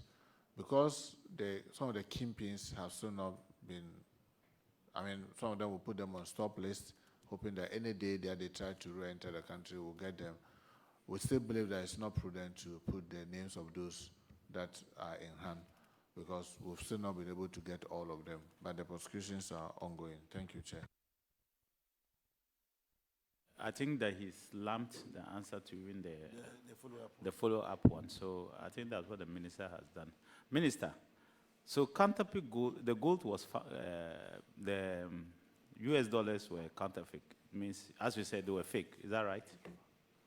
Yes, according to, what do you call it, Bank of Ghana. But the Ghana CD and the gold, they were real? Yes, for the gold, like I said, we had to hand it over to Gold Board, and they'll go through their board and then properly confiscate it to the state. Do you have any information as to whether it was real gold or it was also fake? Mr. Chairman, like I said, usually because when we hand it over to them, for me, I believe that this is a state agency. We don't follow up, because once we hand it over to them, they will deal with it based on the law. I can try and get further and better particulars. I'm asking because these are exhibits you use to prosecute the people. So obviously you will have to know. Your team will have to know whether they were real or it was fake. Otherwise, how are you going to prosecute them? Secondly, how much Ghana cedi are we talking about? Well, Chair, the prosecution is done by the BNI, the Bureau of National Investigation, with the Attorney General's Department. If these fine details are required, why not? I'll be able to get it for you, because the prosecution is on. Honorable Minister, I think you need to, it will come to haunt you if you don't give the details to the people of Ghana, particularly on this operation that was done. The amount of money, the amount of gold that was seized, where it is, what has happened to it, the amount of CDs that was sealed, where is it, what has happened to it, and then whether it is real or counterfeit US dollars. The people of Ghana will really want to know. Well, I mean, you are right, because when I say that when we accost gold, we give it to Ghana Gold Board. Based on the law, when they confiscate and they take it, the agency, if they finish the prosecution and they succeed in confiscating it, the agency that leads, they get a share and they will transfer it to them. The state absorbs the rest of it. So usually I always tell the agencies, until the prosecution is done, I don't go doing the nitty-gritty, but once the prosecution is secured, I'll be informed that, on this case, we've secured judgment, and based on the judgment, maybe Narcotics Control Commission is going to have that, or BNI is going to have this share and that. And because the prosecution is on, I don't normally interfere, but if there's a require for some update, why not? I can always furnish the committee.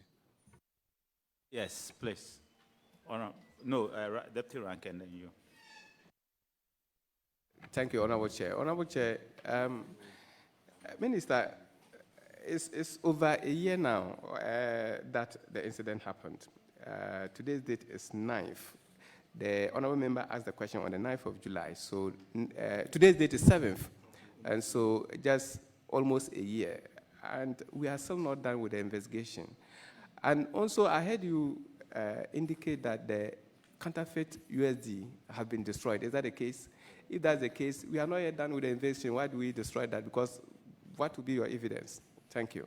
Well, that's what Bank of Ghana tells us. And you see, when we talk about the prosecution, I know the former defense minister will tell you, sometimes for those of us who are handling the security, that's where we get frustrated.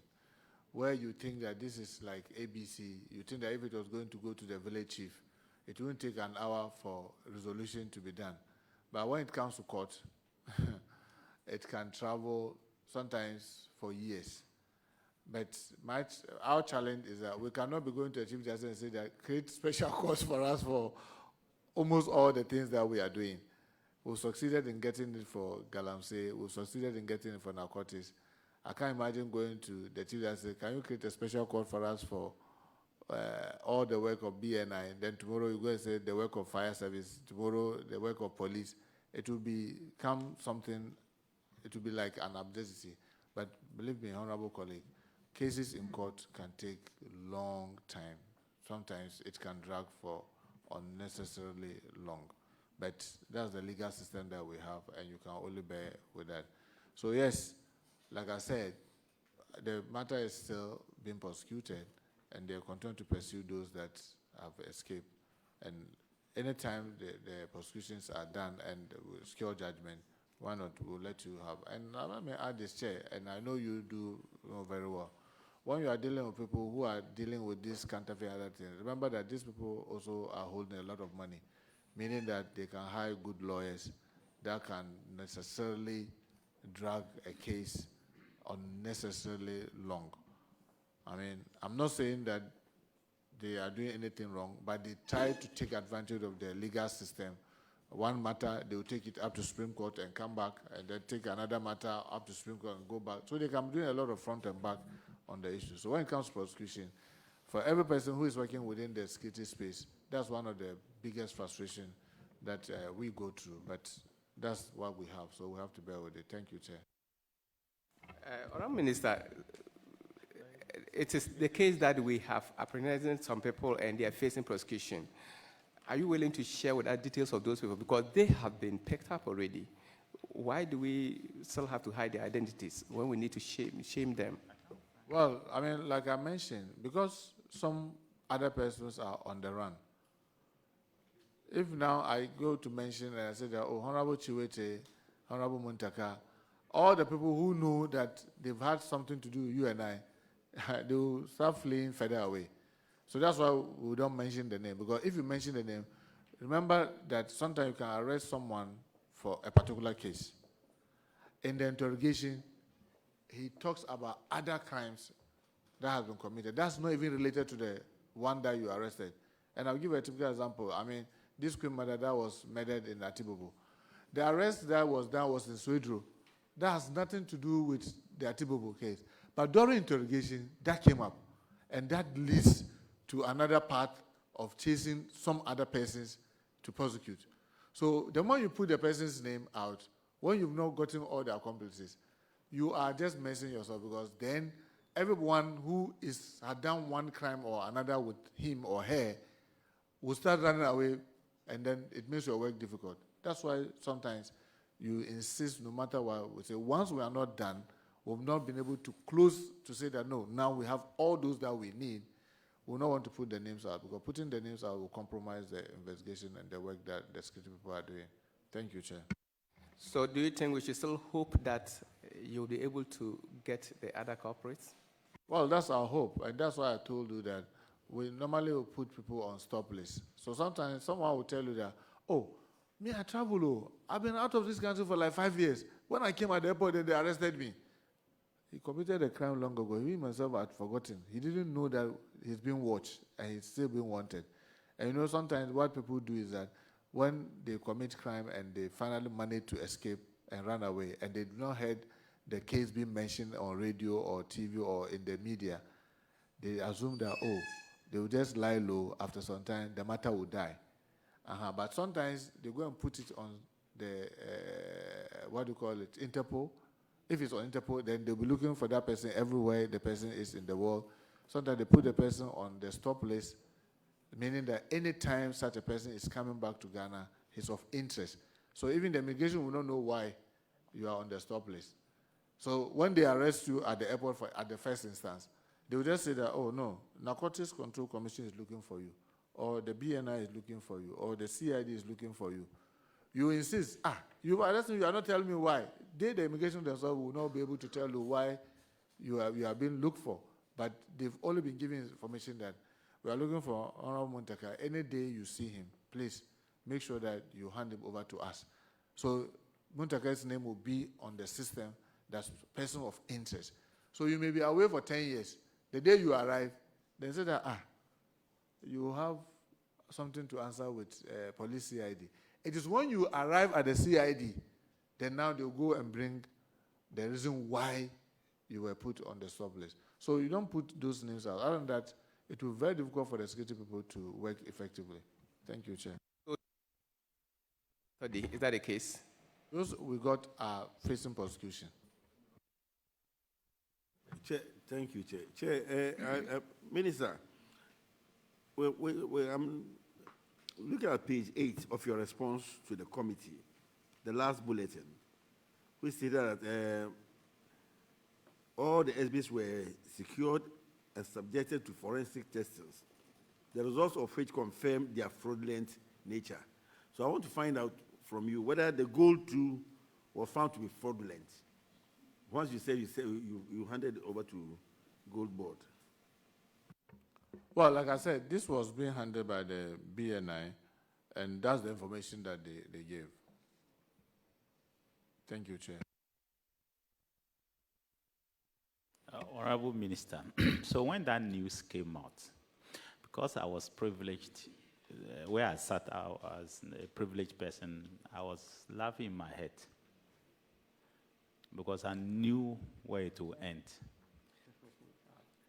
But I think there's some people who are boasting that we have done this. I was just laughing. In 2017, we got National Security to raid that area because we suspected this same scheme was going on.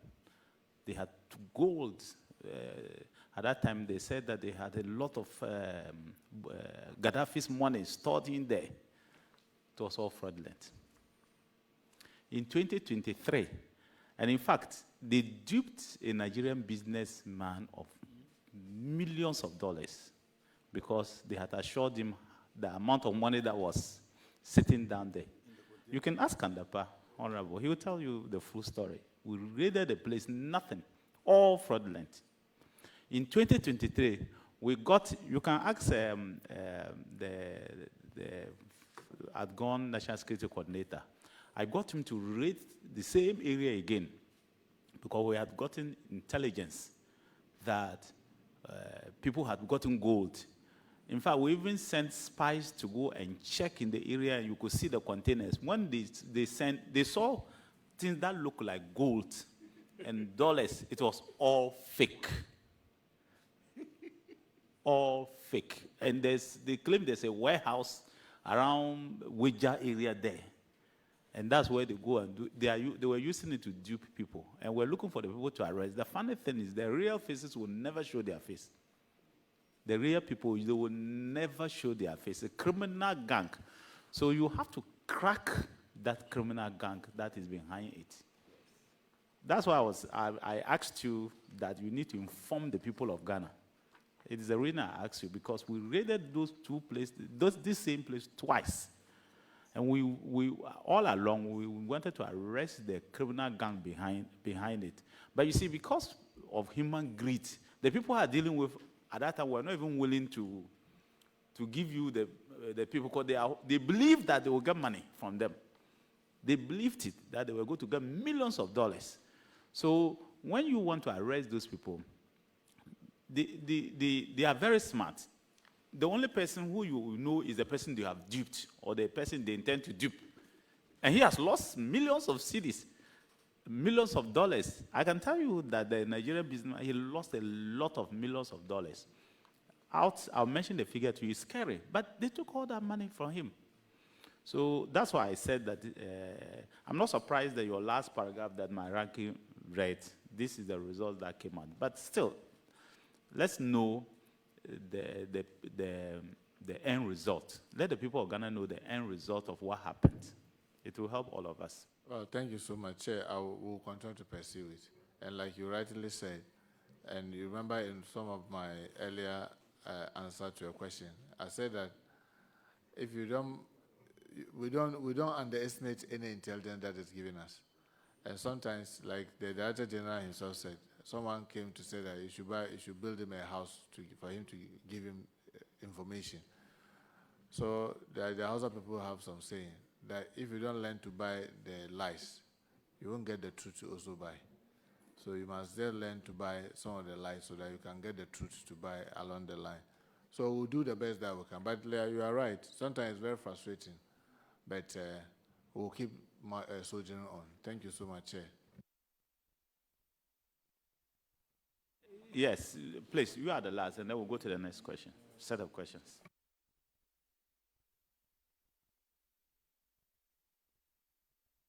Thank you very much, Mr. Chairman. Mr. Minister, looking at your answer, you said that the prime suspect had escaped before the security personnel arrived at the scene. In most cases, these prime suspects always escape before the team arrives there. Isn't it a worry, or shouldn't it give us, an indication that even the team that is going there might be some pre-information to those suspects? Because you have gathered information, you've gathered intelligence that these people do operate here. It wasn't just, one time. You have, done lots of investigations. Then on the day of the swoop, most often, if you go to these Galamsey sites, etc., most often the prime suspects are not, arrested. Mr. Minister, what can we do about this? Well, I must say that it's one of the biggest challenges that we have, and usually you can only deal with this through intel. And there have been a number of times that, I know they will tell me, oh, we are going to strike maybe within the next 2 days. Then 3 days after, they said, oh, we have to change it because we believe that there's a leak and we have to work on the leak. Because it's a human institution, sometimes you cannot run away from such a thing. But what I can tell you is that even within the intelligence community, they are also mindful of that. And they always try to sometimes police the policeman. So they put people in front, they put others behind, they put, sometimes it goes up to 3 layers, just to make sure that they are able to deal with it. There have been instances that they will put people to say, go and deal with this. knowing that they are people who've been given information, then they'll set up another team to go. And sometimes they'll go and see that they are partying together. Then they arrest them together with this thing. But because it's within the intelligence, you won't hear that one. But they've been happening. I mean, if Dana was to tell you, there are instances that we had to immediately arrest some of our own, because you just realize that they are also playing parts in the problem. And like I said, like every house, you always have bad nuts. But believe me, majority of the people are up to the task, except that periodically, once a while, you get this leak. And I mean, is it last year, November, when this thing, is it from the Netherlands, only for it to realize that some other sister security agency was part of those who were rather aiding. He's here. He arrested the person, and then we quickly reported to their unit that, look, this officer has been part of those who've been assisting, because when the thing was coming, it came through. They came through him. And he always makes sure that it will come when he is on duty, so that he facilitates it. And now he's facing prosecution, right? Yes. Yes. So it happens, but it's not something that is rampant. But once a while it happens, but they have a way of dealing with it. Thank you, Chair. Honorable Minister, thank you. We'll go to the next set of questions, but it's just one question. But there are one question and two supplementary. And you will be discharged after that. After this question, we'll do some public interest questions. I have one. And then we'll discharge.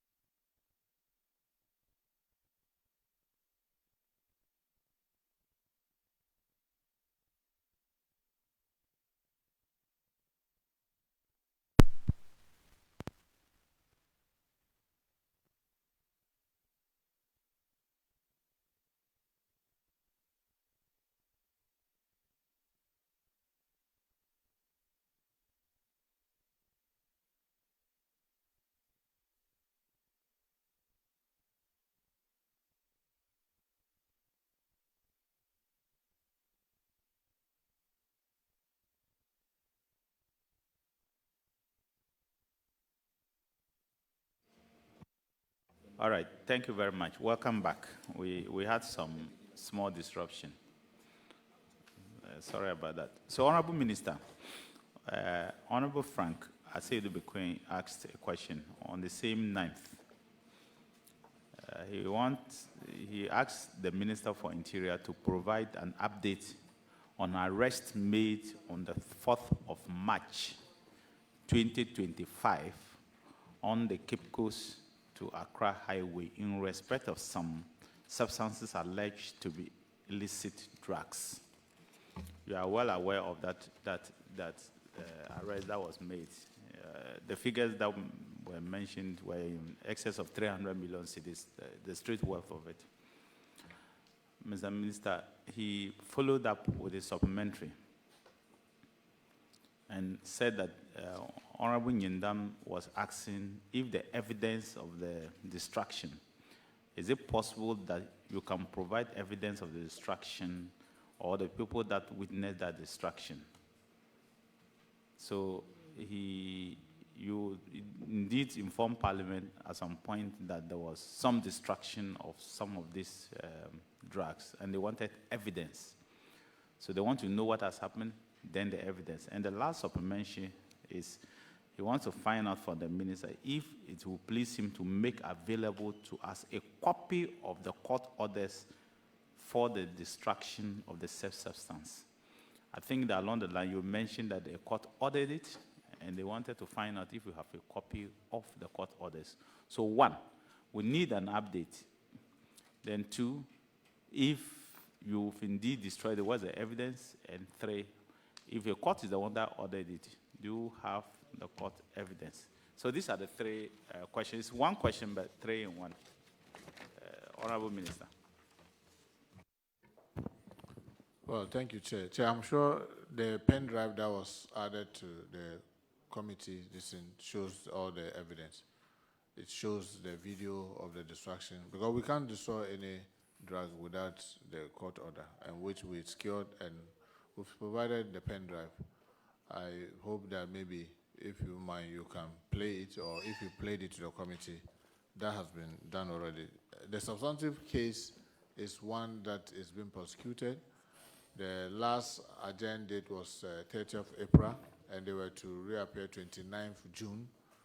Unfortunately, 29th June was the day of the flood, so they are now working to get a new court date. So the prosecution is ongoing, and we want to assure you that once we secure prosecution, we can update you on that.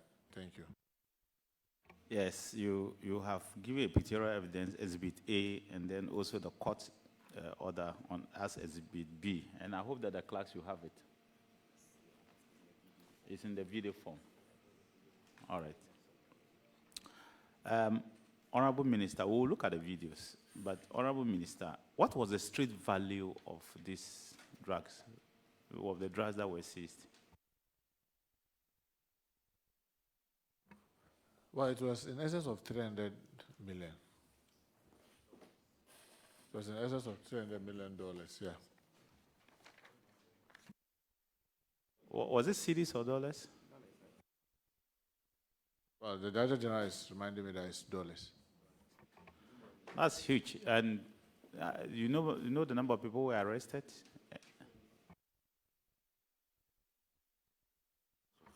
Yeah, there were 3 so far that are currently facing prosecution. Are they on bail? Yes, they are on bail. You know, usually we'll keep them, and when we start the court processing, they are made to put surety and all that. Their passports are usually seized, and then the court grants them bail while the case proceeds. Was the driver and the maid part of those who were arrested? Yes, please. I'm told that, yes, the driver and the maid were part of those who were arrested. And some people on the run, or all of them who have been arrested? Obviously. You know, when it happens that the main kingpins will be far away, but we are pursuing them. And like I said, we use all methods, especially with Interpol. Unless you secure what you call prosecution, you can't get. But for our borders, the stop lists and those things, that one is internal, and we're able to deal with that. Yes, please. Any supplementary questions on this? Okay, Honorable Minister, yes.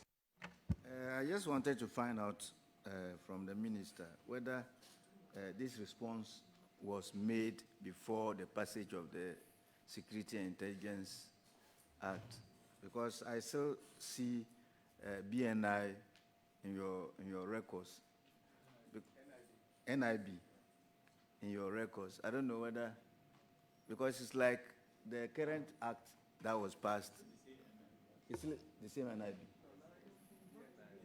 It has been changed to BNI.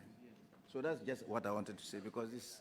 Well, Mr. Chair, if you recollect, we were supposed to have had this meeting some time back, and then it was, by that time we are finished with all the information, so that might be the cause.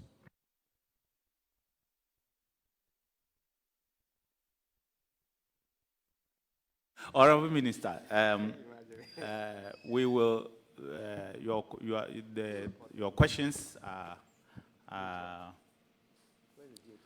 how do I say, time for questions. You've done well on that. We will discharge you on the basis of questions, but we will look at the public interest and ask you some questions, few questions on the public interest. I told you that the public is watching, so you are making a lot of headline news. When you go out, you will hear yourself. No, he's already in the news. I know, but it's good. You are making positive news. People will sit up, so it's good. So an individual sent me a message. I don't know the person. So obviously, it's just a message. The person has my number, but I don't have his number, his or her number. I don't know if it's a male or a female. But let me read the question to you. Honorable, hello. I beg to find out now that the minister is before you, what is the procedure after he announced the withdrawal of gun holders' license in Ghana and gave a 90-day window? So far, there is no directive served on the police as to how the new re-registration process will be done. And we have entered day 14 out of the 90 days. Most grateful. Honorable, this is someone who has interest in what you did and is following up, in fact, in counting the days for you. And it means the person really knows what he's doing. Because, trust me, for him to be counting and know there's a procedure and that, Honorable Minister, educate the public. What directive did you send? And what is it that you sent to the public? And what is the directive? What is the procedure the public will have to follow? How do they follow it? As we see today, are the license guns revoked?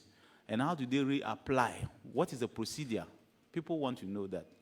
Well, let me thank you so much. I want to believe that every gun holder who has legitimately had license knows how to acquire, how he got his permit. And usually it's by application. In fact, after the flood, we realized that a lot of people were affected. So I even gave the Director General CID instruction that let's send messages to all those. A lot of people were in the process of legitimizing their permits. Those who already have passed and they're having the license, after the flood came and we realized that it's affected about 7 regions, and these are most of our major, regions, we decided that with all the inundation, the challenges that we ourselves are facing currently, we should send messages to those who are having legitimate permits to keep it and come up when it is due, that's in January. Those who are in the process should still get in touch with the CID to complete the process by making sure, then we'll make sure that you go through the new regiment that we have put in place. I'm sad to tell you that some of the reasons that we are trying to do this even happened just this weekend. Prominent people are shooting and killing themselves through suicide. I say prominent people.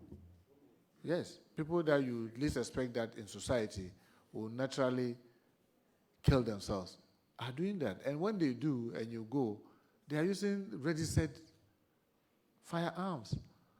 So it's not like the person is using an illegitimate firearm.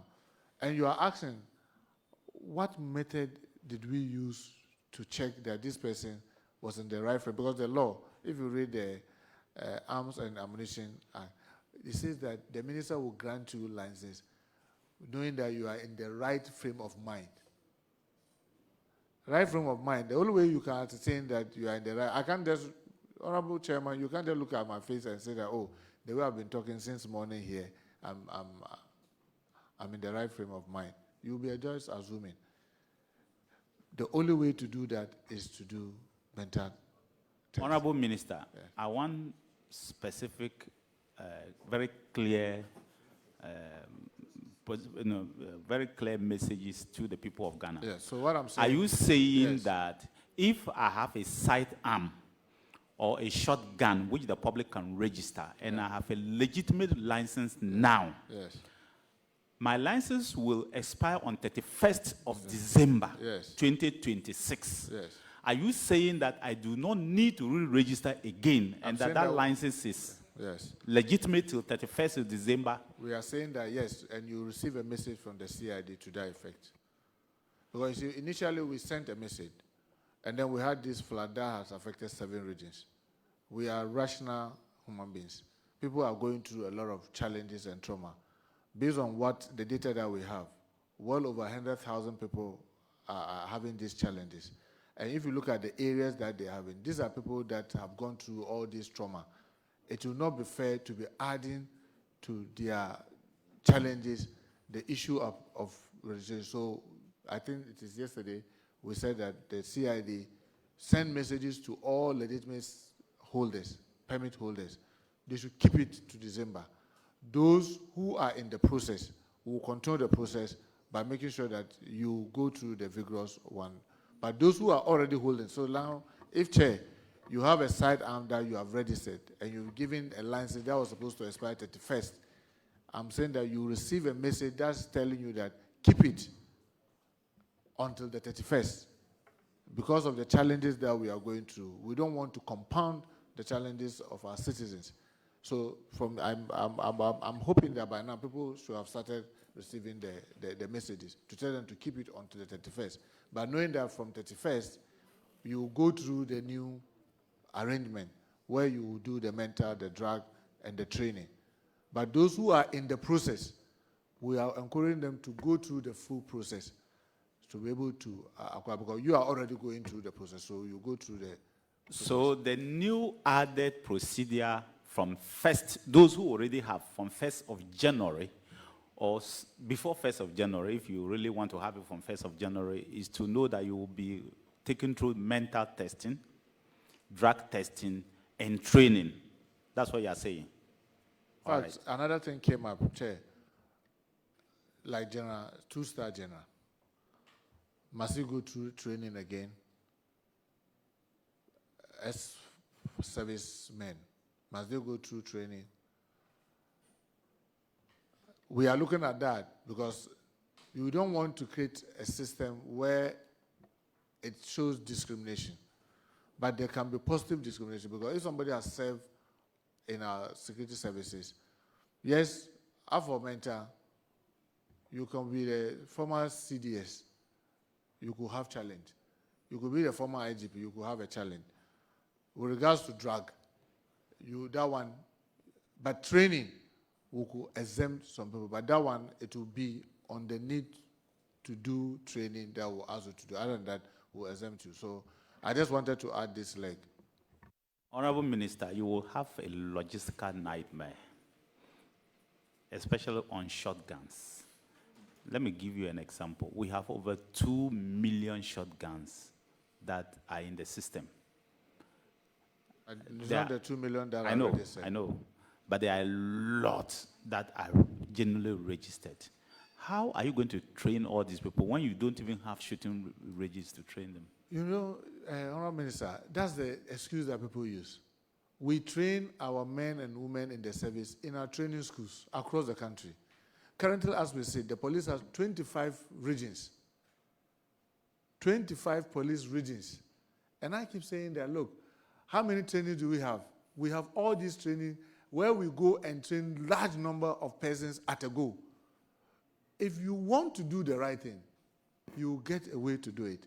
If you want to have excuses not to do the right thing, you always have reason not to do the right thing, because you can find the reason not to.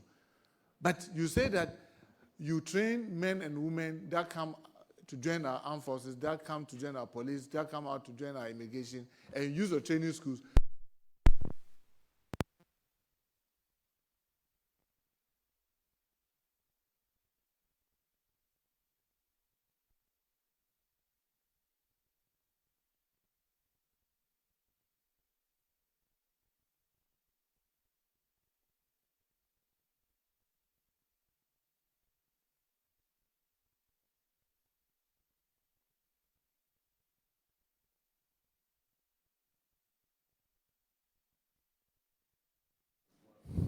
Yes, thank you, Chair. Honorable Minister, yes, add this to your answer, or no, to the answer so that the public will know. If you go to the north, the training school is at Palugu, unless you have opened one in the northern region, or in Savannah, or in Wa. So if I am sitting in Wa West, Honorable Lenchini's constituency, and I have a legitimate shotgun to protect, to go for hunting, and on 1st of 31st, it's a spice, and I have to register. I have to travel to Bolga, Palugu, to do the training. Not necessarily. Is that it? No, because what we are doing currently, we are partnering other private persons to create this so that we'll certify them and say that, okay, Nchu Shooting Range Company Limited. So we certify and say that you can either go to the police or go to the immigration or go to the fire. Fire don't do this, or go to Nituo Shooting this. And when you do any of them, it will be legitimized. So we are in the process of bringing a lot of our partners who are already into the business, to create this, to make it much easier for people to do. And like I said, Chair, we can continue to have excuse why we should not do the right thing. But remember, go and check the Arms and Ammunition Act. The issue of holding sidearm is not a right. It's clearly stated in the law. So it's not that it's a right that we are taking away from you, and therefore it's a human right issue, I must have it. No. You want to have it, you and I, we collect, our community doesn't have secondary school. We have to travel several miles to go to secondary school, but we wanted to have education. When you and I were going to school, there were only 3 universities in this country. Honorable Minister. Cape Coast, Accra, and Kumasi. And because we wanted to have university education, we traveled several miles to have the university education. Honorable Minister, you see I kept using the word shotgun. I didn't use sidearm. Not in those questions.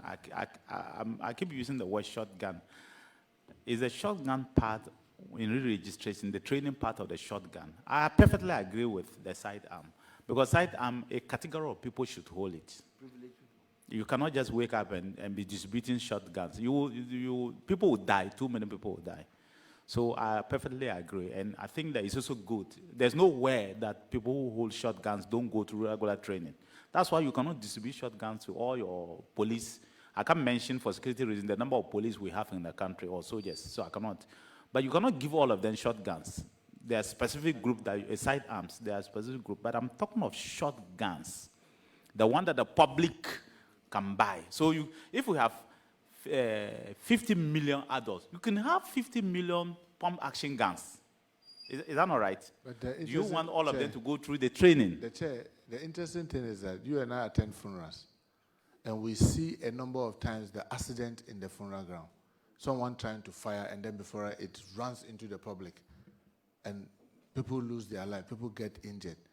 In fact, if it comes to even training, I think it is those groups that we must even train.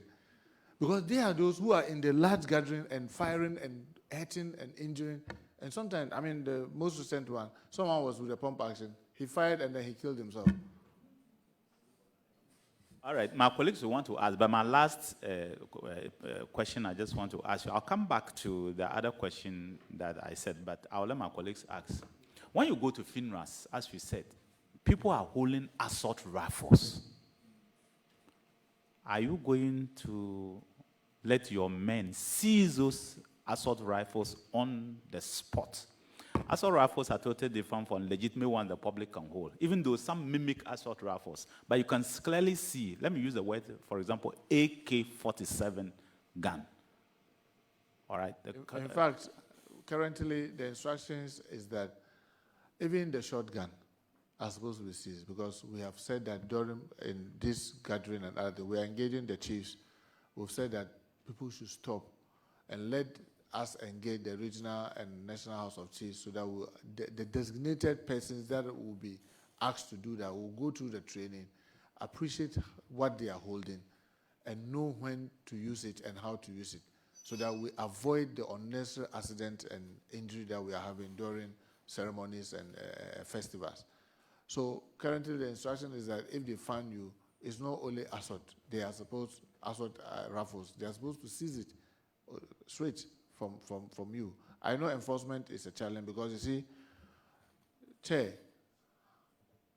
we have a challenge that all of us agree is a challenge. But it's like everybody is waiting, who is going to bail the cat? Everybody is saying, where do we start? I say, start from anywhere. The most important is just start. And when you start, and you start making the necessary impact, people will see why we should have it. Because you do know better than many of the people around this table. You've been there for 8 years. Our sub-routing is not a joke. If you allow this thing to be easy, used with impunity publicly, very soon our communities will no longer be safe as it is today. So it is for all of us to push back. That's why in the law it's stated that it's not a right that you must have this. So it is not something that you can say, I must necessarily have it. It's not a must. You want to have it, be ready to go through the difficult process of getting it. And we must be able to make it difficult. So we shouldn't make it easy. In fact, the intention is not to make it easy that, oh, I want a sidearm, I can have. I want a pump action, I can have. I want a shotgun, I can have. I just want a hunting gun, I can have. No. When we make it so, then it tells people that, oh, after Ghana, when you bring it in, it will be bought. And if someone is using the hunting gun and he enjoys using it, the next moment he moves to pump action, and the next he's looking for AK-47 to hold. Let's not make it that easy. Our communities are safe. We don't need to be holding guns for individual protection. We don't. That's why private security organizations are not authorized to hold side and other firearms, even when they've been given licenses to provide man-guard and protect properties. So why should the individual be struggling that I must have it because I want to protect us? You and I, let's be frank with ourselves. The sidearm that you have, can you remember the last time you fired it? Have I told you that I have a sidearm? I know. I know. Well, all those who are holding legitimately, the database is there. I can say it. I can't remember the last time I fired it. Even the one that I used to go into farm. I can't remember the last time I fired it. So sometimes it's just a myth that we all just think that we must just have it. You know, Honorable Minister, a colleague of mine in cabinet at that time said, hey, no, I want to have a shotgun gun. Can you, a pistol? You know, when they say shotgun, pistol, I want to have one. Can you help me? I said, well, defense does not issue that. Go to the Minister of Interior, but I want to ask you a single question. Do you have anger issues? He said, hey, that one, I have a lot. I said, you will kill your wife. I said, trust me, you will kill your wife and you go to prison. So please. He said, oh, is that right? I said, trust me. When you hold the gun, it speaks. Anybody who talks, before you rally, you go and bring it out. I beg you, you will kill your wife, so don't hold it. Anyway, continue. So, Chair, I just want to say that let us all help to make our country more safer. And the best way to make it safer is that just don't hold it, like you are already saying. Because sometimes you see the circumstances that which people fire it, and it's so bizarre. Someone went to it's a land. I went to Sawan and I met somebody, very decent person, land issues. He got there, there were some langers who were firing. When he was going to do the fire, give the warning shot, he didn't know how to use it because he forgot that for warning shot, it has to be in the sky. He fired on the ground, and then the bullet deflected. A passerby was there, it hit the person, and the person died. And this has landed the person into prison. This is a very decent person. He just didn't know how to use the gun. And you and I know the gun as it is, how to even take the bullet and everything about it, where to even save it in the house so that it's out of the reach of children. You have to be taught how to do it. And people don't know how to do it, and then they are just in a hurry there to buy it. And they don't even know how to use it. So we shouldn't make it just easy. And I want the public to support the Minister of Interior to ensure that it is just not a commodity that people could just walk like you want to buy roasted plantain, you just cross over the street, stop, and then you buy, and then you go. Let's make it difficult. And let's support each other so that we'll continue to keep our community safe. Thank you, Chair. I will go to him and then come to C.O.A, and then... Thank you, Mr. Chair, Chairman. I just want to make a plea. Because of the promise that you and I had, I'd agree that the next 10 minutes will discharge you, don't worry. By 12:30, now it's 1. So thank you. But Honorable Minister, your answers should be short. I'll try. Yeah, thank you, Mr. Chairman.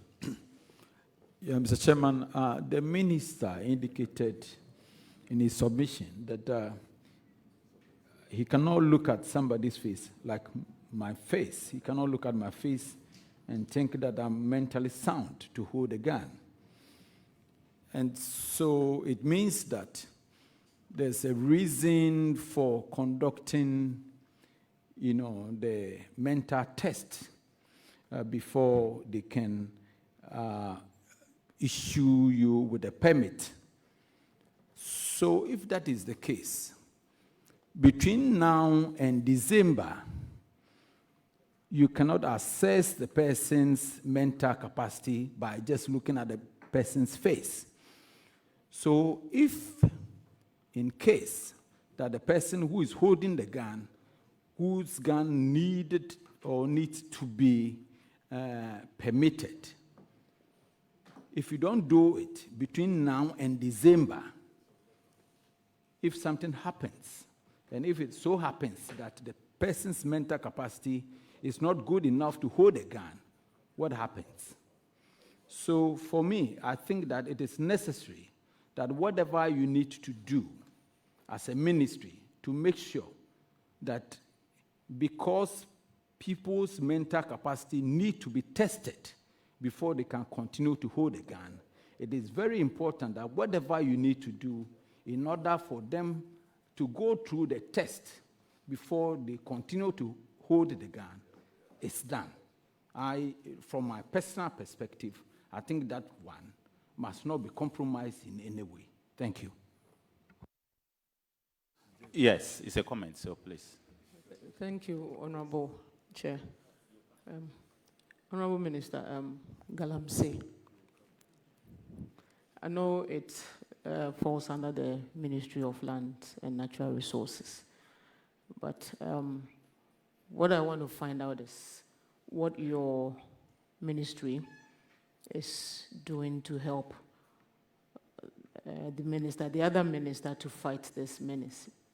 The reason is that we have beautiful forest reserves in Ghana, and Ahanta West, to be precise, we have one that actually leads into the sea. That is the only one that leads into the sea. And in the middle of the night, you have buses dropping people from Mali, Niger, and other areas or countries into the forest. So now when you are walking around the forest, it looks greener, but in the inside is a mess, because that is where they actually do the job. Now you find people to go and arrest some of these guys, send them to the police, the immigration, give them 2 days, and then they will be out. Exactly where they started and where they were before we got them. So my question is, please, the immigration officers and our police officers, they fall under your ministry. What are they doing, or what are you doing with them to help our minister, the Lands and Natural Resources Minister, to fight this? Because it's looking like they are even involved or they are not helping with this fight. Well, Mr. Chair, I mean, this is a problem that has bedeviled us, and with the establishment of NIMOS, we're hoping that we're going to have much progress. So last month or so, we decided to change the whole operational team. And within the operational team, we have the national security, we have the police, we have the immigration, all of them, the military and what have you. So those changes have been made. And I also serve as a member of the team, the ministers, because the national security, the lands minister, the attorney general, and some few others, we constitute the committee that is oversighting that. So yes, it's a challenge, but we have assured ourselves that this is something that we need to be doing periodically. So we vow that every 3 months, we meet more frequently, but every month we need to assess the work that they are doing. And depending on the progress that they made, we should not be tired of rotating the officers, because sometimes when you leave one group of people there for long, instead of them dealing with the problem, they become part of the problem. So that's what we are currently doing for now. That's what I would say. Thank you. Sorry, just a follow-up, please. So does that include, sorry, Minister, police officers that have been in a particular area or Galamsey area for a long time, because then they get used to the area and then they are part of what is happening. Is there something that is being done about their transfers? Like, when you stay at a particular area for a long time and you get yourself, you be transferred to a different area where there's no Galamsey or something, and just like a reshuffling thing going on. Yes, I mean, based on the police regulation is of the C.O.A. 76, no officer is supposed to stay at one place for more than 7 years. So yes, and then some of them have stayed at one place for too long, and you are right, instead of them being those solving the problem, they become part of the problem because they are so familiar with the community And instead of using their knowledge of the community to rather help, they now become part of the challenges. And you see that since the current IGP came, a lot of those transfers have been done. But the challenge you have is that you cannot do it, because some people have been there for long. You cannot do all of it at a go. You break the system. So you do it gradually, you allow briefing space, then you continue. So he's been doing it. And I want to assure you that I'm sure many of those that are around your place that are involved in this, very soon it will be their turn to move to other places. Thank you, Chair. Yes, you are the last. Okay. You very much, Chairman. Mr. Minister, I know you have in your possession some excavators that were seized. Flooding has come. For some of us, our areas, the MPs would have to, if you come to my constituency, for instance, I have to, even though I'm 2B and is situate in my constituency, and we have about 25 seized excavators there. I will have to go around searching for excavator to do dredging, etc. What plans do you have in respect of these excavators for maybe the districts, municipalities, etc., to make good use of them? And secondly, when are the first batch of applicants going for training? Okay, Chair. With regards to the excavators, remember, it's not all the excavators that you see parked that have been seized, that have been confiscated to the state yet. Some of them are at court. But we currently have, I think, a little over 80 that have been determined, and it's with the Forestry Commission. And it is that one that, in that meeting, that we agreed that 70 of that should be given to NADMO to distribute across the country for this dredging and other things. This was since last month. But interestingly, one of the things that we realized when now NADMO had to go and pick them, you know, when they go chasing them and they are running, they take the motherboard away. So now you have it standing there as an excavator. You cannot start it and move it. So they are now going through, in fact, yesterday we held a meeting. They are now going through to see how we can get those that have been released to NADMO to be functional so that they can assist in the work. Yes, thank you, Chair. And then the last one that you were saying, you know, we are almost done with everything with regards to the recruits. In fact, our original target was to get them to go to training by 1st of July. And then the other challenges, a lot that are not had to do with the process, but other things that had to be done, because if they have to go to training, the day they report to the training camp, they have to eat.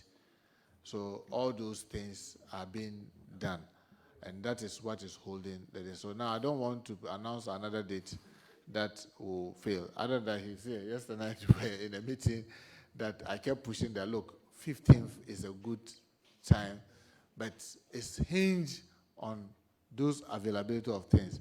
So they were even saying that, Minister, why not let us even target end of this month? If those other things that are supposed to be done, that we don't have control over, are done, then we are sure that when they arrive on campus, they are on the training ground, they are not going to starve. So those things are those that we are chasing. Once we get them, believe me, I'm very optimistic by the close of this month, they should be reporting for training. Thank you, Chair. So you, yeah, that's the question. Okay, please go ahead. Thank you.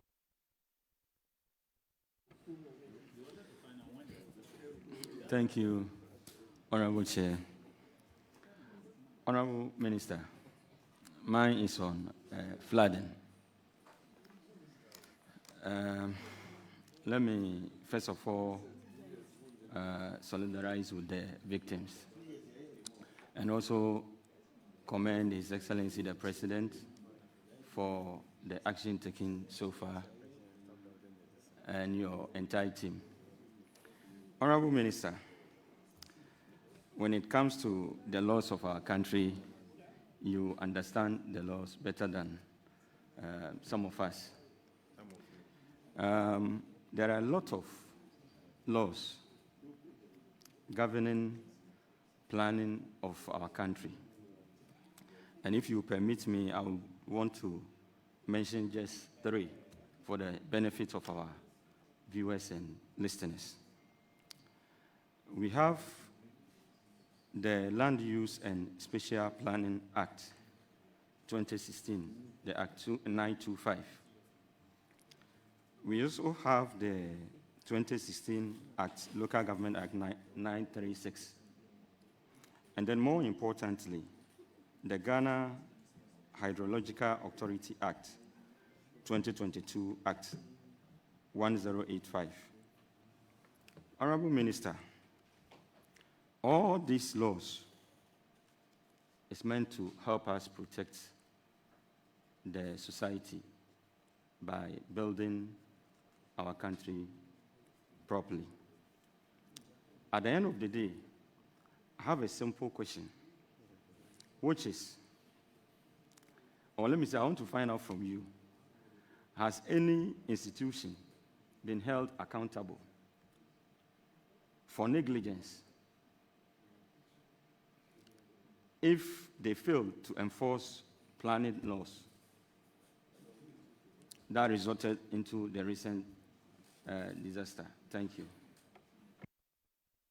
Well, Chairman, I believe that this question that you asked me, you have the answer yourself. Because if we were to be holding people accountable, we will not be where we are. But the challenge is that spatial planning is the preserve of the district assembly. Parliament sits here. In fact, if Parliament is going to put up one room here, they are supposed to get permit from the district assembly. Is Parliament doing it? If the ministry is going to put up anything, any of the ministry, you are supposed to take permit. You are supposed to take fire certificate. All those things that we all gloss over it. And the assemblies, I don't know for whatever reasons, they are not also flexing, because if they enforce it, I'm sure it will force all of us to comply. They are not enforcing it. Now we have MMDCs that are not elected, they are appointed. I mean, you appoint Muntaka as the DC for the place. Now you are going to do something, he comes and says that, no, you have to get permits. Instead of you to understand that that is the law, you start threatening him, you start saying all manner of things. Then people start calling the regional chairman, the regional minister. He's making us lose votes. He's going to let us go back to opposition. You do that, and then you go to opposition. Then another one comes. They use the same thing. They go to the opposition. But I keep saying that if we can all be firm to do the right thing, and I'm really very sorry, maybe I'm veering. The chair is here. He and I have been in this house for over 2 decades. He will tell you, doing the right thing comes with a lot of insults and other things, but the majority will be with you, and that's how people stay in this, even this house long. Those who come and they want to do things because they think that some few constituents are making noise about it. Believe me, you will be lucky to do a 3rd term, because by the time you start your 3rd term, majority of constituents sees that you are not a honest person. You are just, doing firefighting. You don't have any plan. All you do is that you just listen to the few noise. They will push you out. So it's a challenge that confronts all of us, especially the political class. Remember the regional minister when she was going around doing the demolitions. People, I saw one video. Me, I've invested in NDC. You came, you didn't give me anything. Today, even my property, you are breaking it down.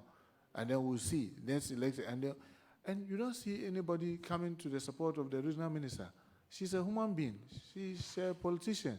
There's so much noise. People are saying that, hey, she's doing this in our stronghold. She's doing this area she went, the whole of that area. We won all the ballot box. She begins to feel threatened. But if the very people in that area are cheering her and supporting her, telling her, yes, this will prevent all of us from running into the disaster, I want to believe she will have continued. But the same people, everybody keep quiet. Even the majority who believe that what she's doing is right are quiet and leaving her alone to carry the burden of the few who are making noise and are daring and using video, threatening her and what have you. She said naturally she will begin to slow down. So the whole thing is an attitudinal thing that starts from every one of us. It starts with you, Honorable Mustafa. It starts with me, Honorable Muntaka. It starts with the chairman, Honorable Netiwo. Let's ensure that in our small corners, the right things are being done. Just this morning, before I was coming here, I was talking to the Minister for Lands. I mean, look at the nature, the way Achimota is saving all of us.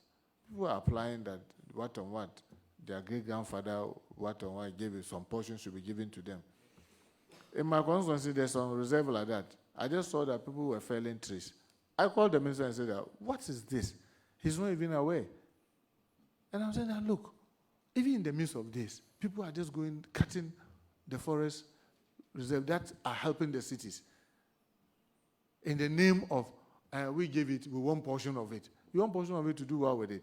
The reason why we kept it as a reserve, are we saying that it's no longer important? It is. So why are you talking about giving part of it for that you sell and develop what? So it's an attitudinal thing that all of us must wake up to the realization that if we don't support the right thing being done, and it's going to be the business as usual, where all we think about is the next election. Well, I have seen it since President Kufuor. I've been in this house since President Kufuor. When you are doing the things because you don't want to lose a vote, it's the very reason why you go and lose the vote. Thank you, Chair. All right, Minister, we have just two more, this, and then we'll discharge you. Yes, Honorable. Thank you, Mr. Chairman. Minister, I want to ask if there are any shops that sells legitimate or legally firearms in Ghana, and if so, what measures do you put in place before selling someone firearms? And don't you think it will be better for the buyer to go through some mental examination or mental health training before selling the weapon out? Thank you. Honorable Minister. Well, we have armed dealers in Ghana, and they are also licensed. They are licensed by the Ministry of Interior, and the process they go through is very vigorous, because you need to have what they call the magazines, where you keep this, and where they keep them. The CID units, they have a land registry unit within the police CID. What they do is that, so for example, if Honorable Muntaka comes to register to be an armed dealer, first we apply to the minister. The minister refers it to the CID and the BNI to do what we call the background check, to check the background of Muntaka. What does he do? Is it somebody that will not endanger public if he's allowed to be dealing in arms? When all this has been done, then you now get the certificate to be an armed dealer. Now, when you become an armed dealer, when you are going to import arms into the country to sell, even before you do the importation, you come and apply to the Ministry of Interior that I want to apply for this type of arms into the country to sell. You give all their details and everything, even including the ammunitions. When those things are granted, before you now go and import, and when it comes, you now write again that it has arrived. So the CID unit will go and march it into that magazine where they keep it, and you have a padlock, they also have a padlock, so they will lock it. So if you are there and Honorable Nitu says he's coming to buy, they will now inform the CID. They will check that Honorable Nitu have applied to have that gun. They will do the background check on him. Oh, okay, it will not be a threat to public if he's having that gun. Now you can sell it to him. When they say they take all his fingerprint and everything, they now go with you to the magazine, open it, and then take that particular arm to him. Take all the serial numbers and everything. So if you look at what they are doing, we shouldn't have problem. If everybody was doing it, with the touch of the button, you should be able to tell who is holding what gun, what is the registration number of that gun, what that gun can do, what that gun cannot do, when the person acquired it, who sold it to that person. All this is there. The challenge we are having is the underdealing, the one that is done on all of us blind side.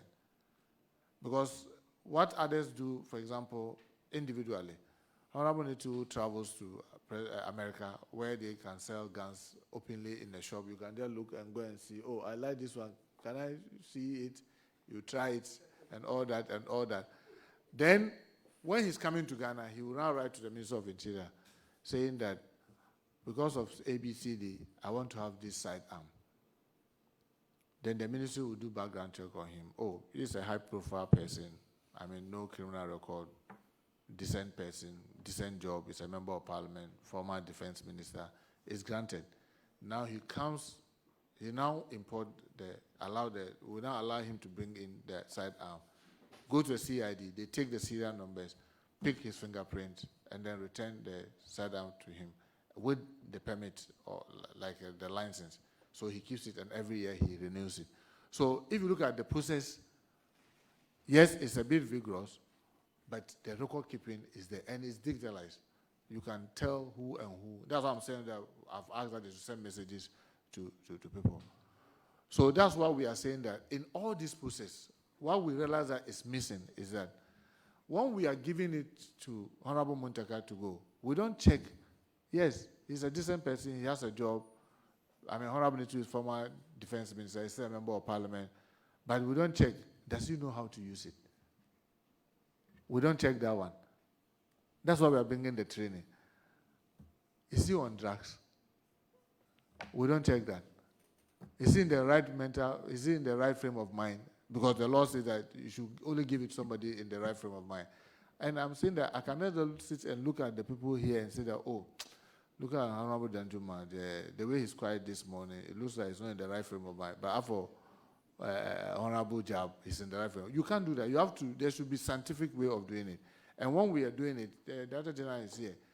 Narcotics, when it comes to drug tests, we insist that only Narcotics Control Commission will do it. And they are in all the 16 regions. And they are in additional 66 districts. When it comes to mental health, we insist that it should be the Mental Health Authority. And they are everywhere in the region that will do and certify that this person is in the right frame of mind. So if you look at the process that we are, even the addition, it is just to enhance, to make sure that whoever is keeping it is safe for the person to keep it. That's why we are doing what we are doing. But the process currently, I can assure you, those who are dealing with it, if they are doing the right thing, this is the process and where they keep it and where we always get it, the information and who is buying from them. Thank you, Chair. Uche, you are the last person. I appreciate you, Honorable Chairman. Honorable Minister, I don't know whether when you were responding to the Honorable Lukoto in his question, you talked about this, but just want to find out whether plans are advanced for us to start issuing licenses for the cultivation of the cannabis. And then let me conclude on this, Honorable Chair.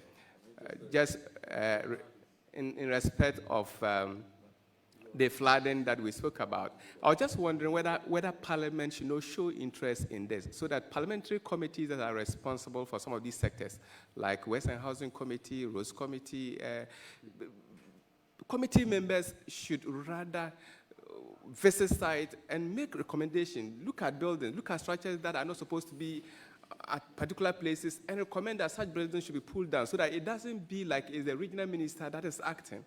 I believe that as parliamentarians, if we make such recommendations, sector ministers or regional ministers will not be held by constituents. I remember as Rose Committee members, we visited Accra just I think 2 months ago. We realized that a container was sighted very close to the road and blocking the views of oncoming vehicles. There and then, we told the regional engineer, and we insisted that owners of the containers must be informed to either move the containers away or demolish them. In that case, the regional minister will not be seen as the person asking them to move the container. And so as committees of parliament, we have to take responsibility of some of these things so that people should see as MPP, NDC members of parliament, we are recommending that this building be demolished. If we go that way, I think it will help us as a country. Thank you. After Honorable Nitu and I, we've seen this again and again and again. I mean, when he first came, they were in power, we were in opposition. Then, when you are in opposition, you don't want to be seen in quotes, hurting the public because you want them to sympathetic and vote for you. When you are in government, you are struggling to do the right thing. Those of your other colleagues who are not part of the executive, no, this your action will make us unpopular and we'll lose the next election. And we've been running that battle again and again. And I don't know, frankly speaking, I don't think it has benefited any of us. Just not to repeat myself, it hasn't benefited any of us. I've been here, President Kufuor, we came, President Mers, and then we went back to opposition after President Mahama, and then President Nanado came. Now we are back. I mean, the same modus operandi, the politicians. Next election, oh no, you lose vote. I mean, who is going to brace it and say that, look, I'll do the right thing and I'll lose the next election? And I can tell you, the person will win the next election easily because people are seeing you doing the right thing, even though they are difficult. But sometimes the courage to do it is a difficulty. Lastly, about the narcotics, yes, the people have applied. The Director General is just drawing my attention that at least 8 people, 8 people have gotten to the finish line and he's bringing it to me for approval. 8. At least 8 companies have been able to get to the finish line so they can start the legitimate cultivation with all the necessary measures put in place. So yes, the process is on and it's even online. People are able to apply. Yeah, we've been hearing a lot of people saying that, okay, why can't we review? And I said that, look, it's too early. You just start the implementation less than 1 year and people are talking about review. Let's start the implementation. Let's go up to maybe a year. Then let's see the real challenges that emerge, that comes out of it. Then we can use that for review. But even before you start implementing, you are talking about review. What kind of review are you going to do?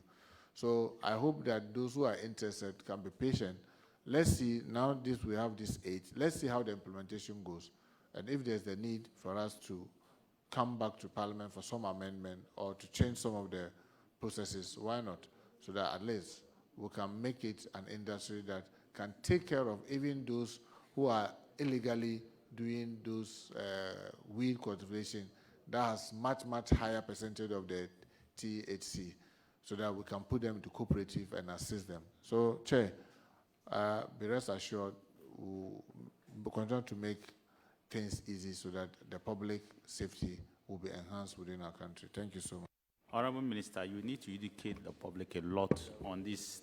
I know you said over 2,000 engagement, but this TAC of 0.3, you need to engage because currently now a lot of people are ringing after 5, 6, some as much as 10, even some 90. So please educate them. But just the last bit was, I'll thank honorable members. I see that your minister have been sending updates on the flood.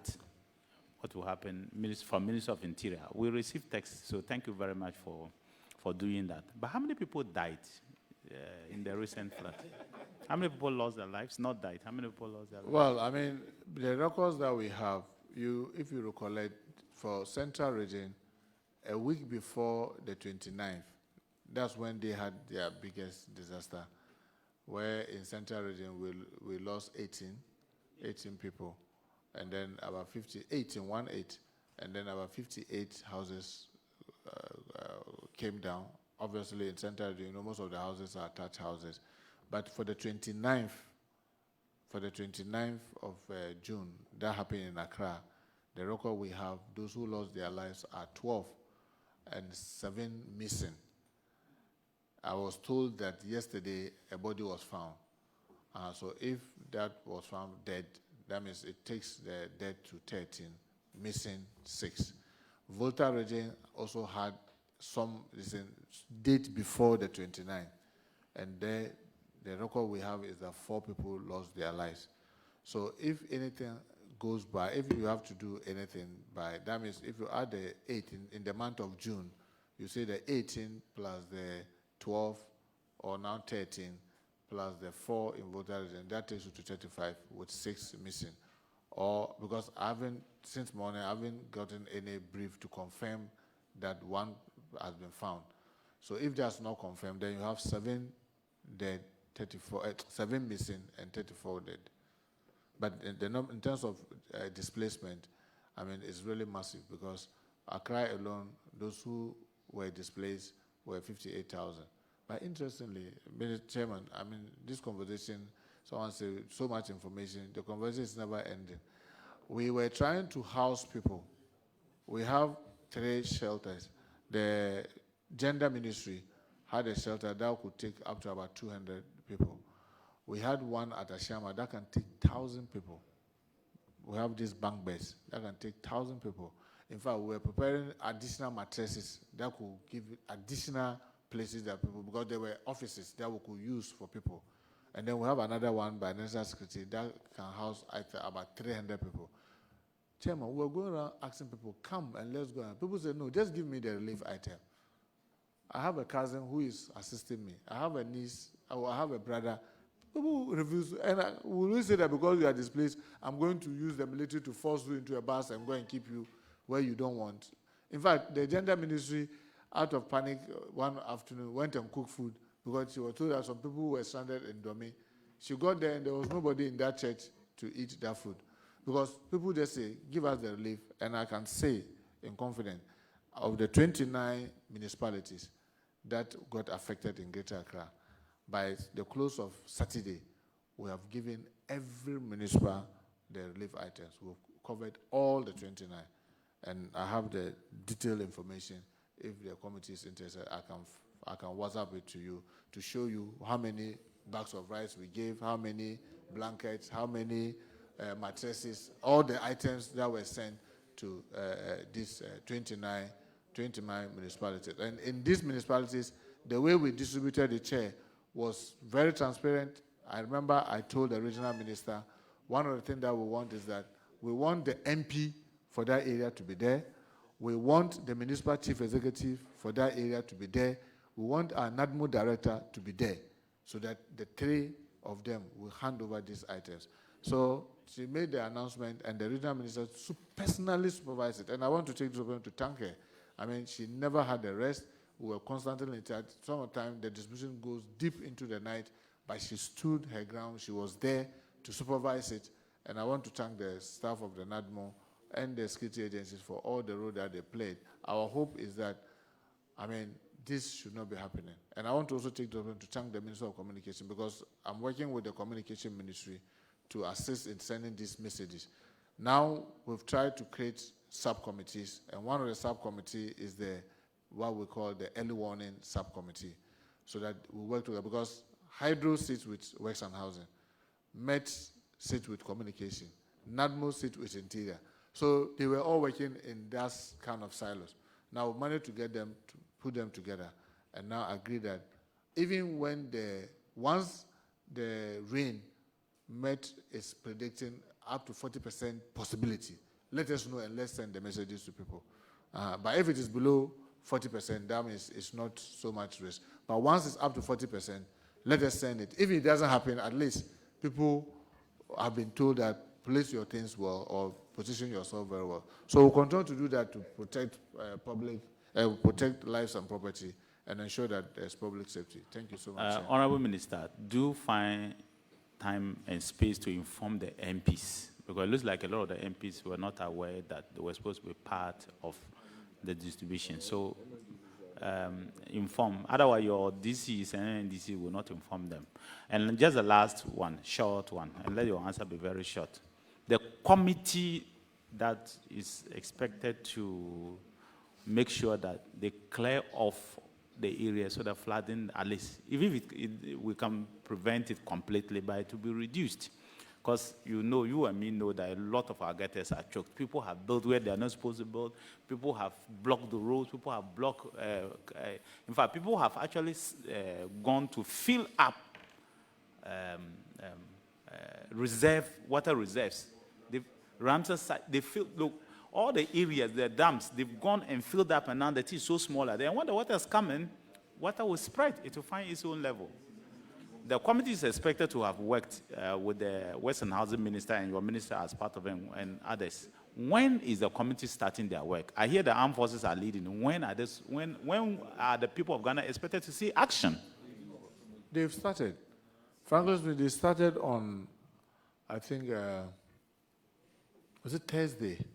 They started, but because the place is really big, and let me admit, we have subcommittees, and we've agreed that when it comes to this mitigation and all that, it will be communicated by the government communication. But it's just the bit I can just say is that the rest is what they've started, and we are making when we came to finance to take the money, we assure them that that component for the mitigation will be led by the 48 engineers. And that's exactly what we are, so that we are not giving to any private person and procurement and all these challenges. So that has started. I'm not to, communicate on the details, but the government communication is supposed to do with the general that we chose to lead this. They will be doing the fine details. But we have about 5 subcommittees. The committees are the mitigation subcommittee. They are those to do the dredgery, try to clear the garbage, the silt, and those things. That's led by the 48 engineers. We have the relief and donation subcommittee that is led by Interior and NADMO in terms of the relief item distribution. We'll have the mitigation, what we call the early warning subcommittee led by the communication minister to ensure that people get timely messages and what have you. And then we'll also have the sanitation and health that is led by the local government minister and the health minister. For the others, the waste that is the filth that is filling our street, the health issues, because once you have flooding, if you are not careful, cholera sets in, typhoid, and other health-related issues. So you see that they are also sending messages reminding people, eat warm food, don't eat cold food, wash your hand, and all that. Use sanitizer as much as possible, and then make sure that you are using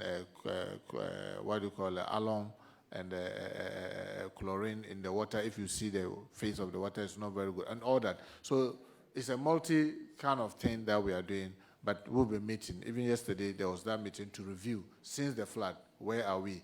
What progress have everybody made? And all of us presented our report, what we've been able to do in the last week. So all this will be communicated, but the mitigation committee have started. Honourable Minister, a member wants to acknowledge something. Yes, Honourable Minister, I am only here to express my gratitude to you personally for your intervention. And when the dam spillage occurred in my constituency, I called upon you and you came through, and I want you to know I'm extremely grateful. The people of Wijagbawe are grateful. Save that, I was wondering why you are not a member of the Anti-Flood Task Force Committee. Honourable Minister, he says, thank you. You did well, and please, at a point, this committee may visit the assurances you made, and if there is a need to get in touch with you to let you know that we'll come and assess whether these assurances are indeed what you have said, we would get you to know. I want to thank you. Our next guest will be the Minister for Foreign Affairs. He was the chair of this particular committee before. I've not yet discharged him. He was the chair of this committee, so that will be our next guest for this. And I hope that he and his people would appear. Even if the minister is not here, the deputy should be here. And you know that Parliament, for example, it is the people, we are the representatives of the people. The people have sent you to go and do work. And when they need you, they will call you to come and account to them. So there is no minister, no ministry that this committee or any other parliamentary will call and you will not appear. Chair, I hope you are not talking to me. I'm not talking to you. You are a member of cabinet. You have done well, so I'm not talking to you. But I'm saying that... So I'm discharged. You are not yet discharged. Yes. So, Honourable Minister, we have heard you. Again, I think that what you did is good, where you are saying that the MP, the DC, the MMDC, and then the other person, the NADMO director, will work together to ensure that the people get what is due them. So we need the representative of the people, as already started. We need the representative of the president, that is the MMDC, and then we need the people in charge of it, which is the people in charge are the NADMO people, so that the 3 groups will do that and distribute it. No one should be left out, and I think you should ensure that that is exactly what it is. We are in times of need, and when people are in times of need, there's no politics, and so we must all put our hands to help so that we can get it. Honourable Minister, want to thank you very much for calling upon this committee. You are a leader. You were a leader. You are still a leader, and we are very grateful for your presence. As I said, when we need you, we'll call you back. But for now, you are discharged. Thank you. Thank you very much, sir.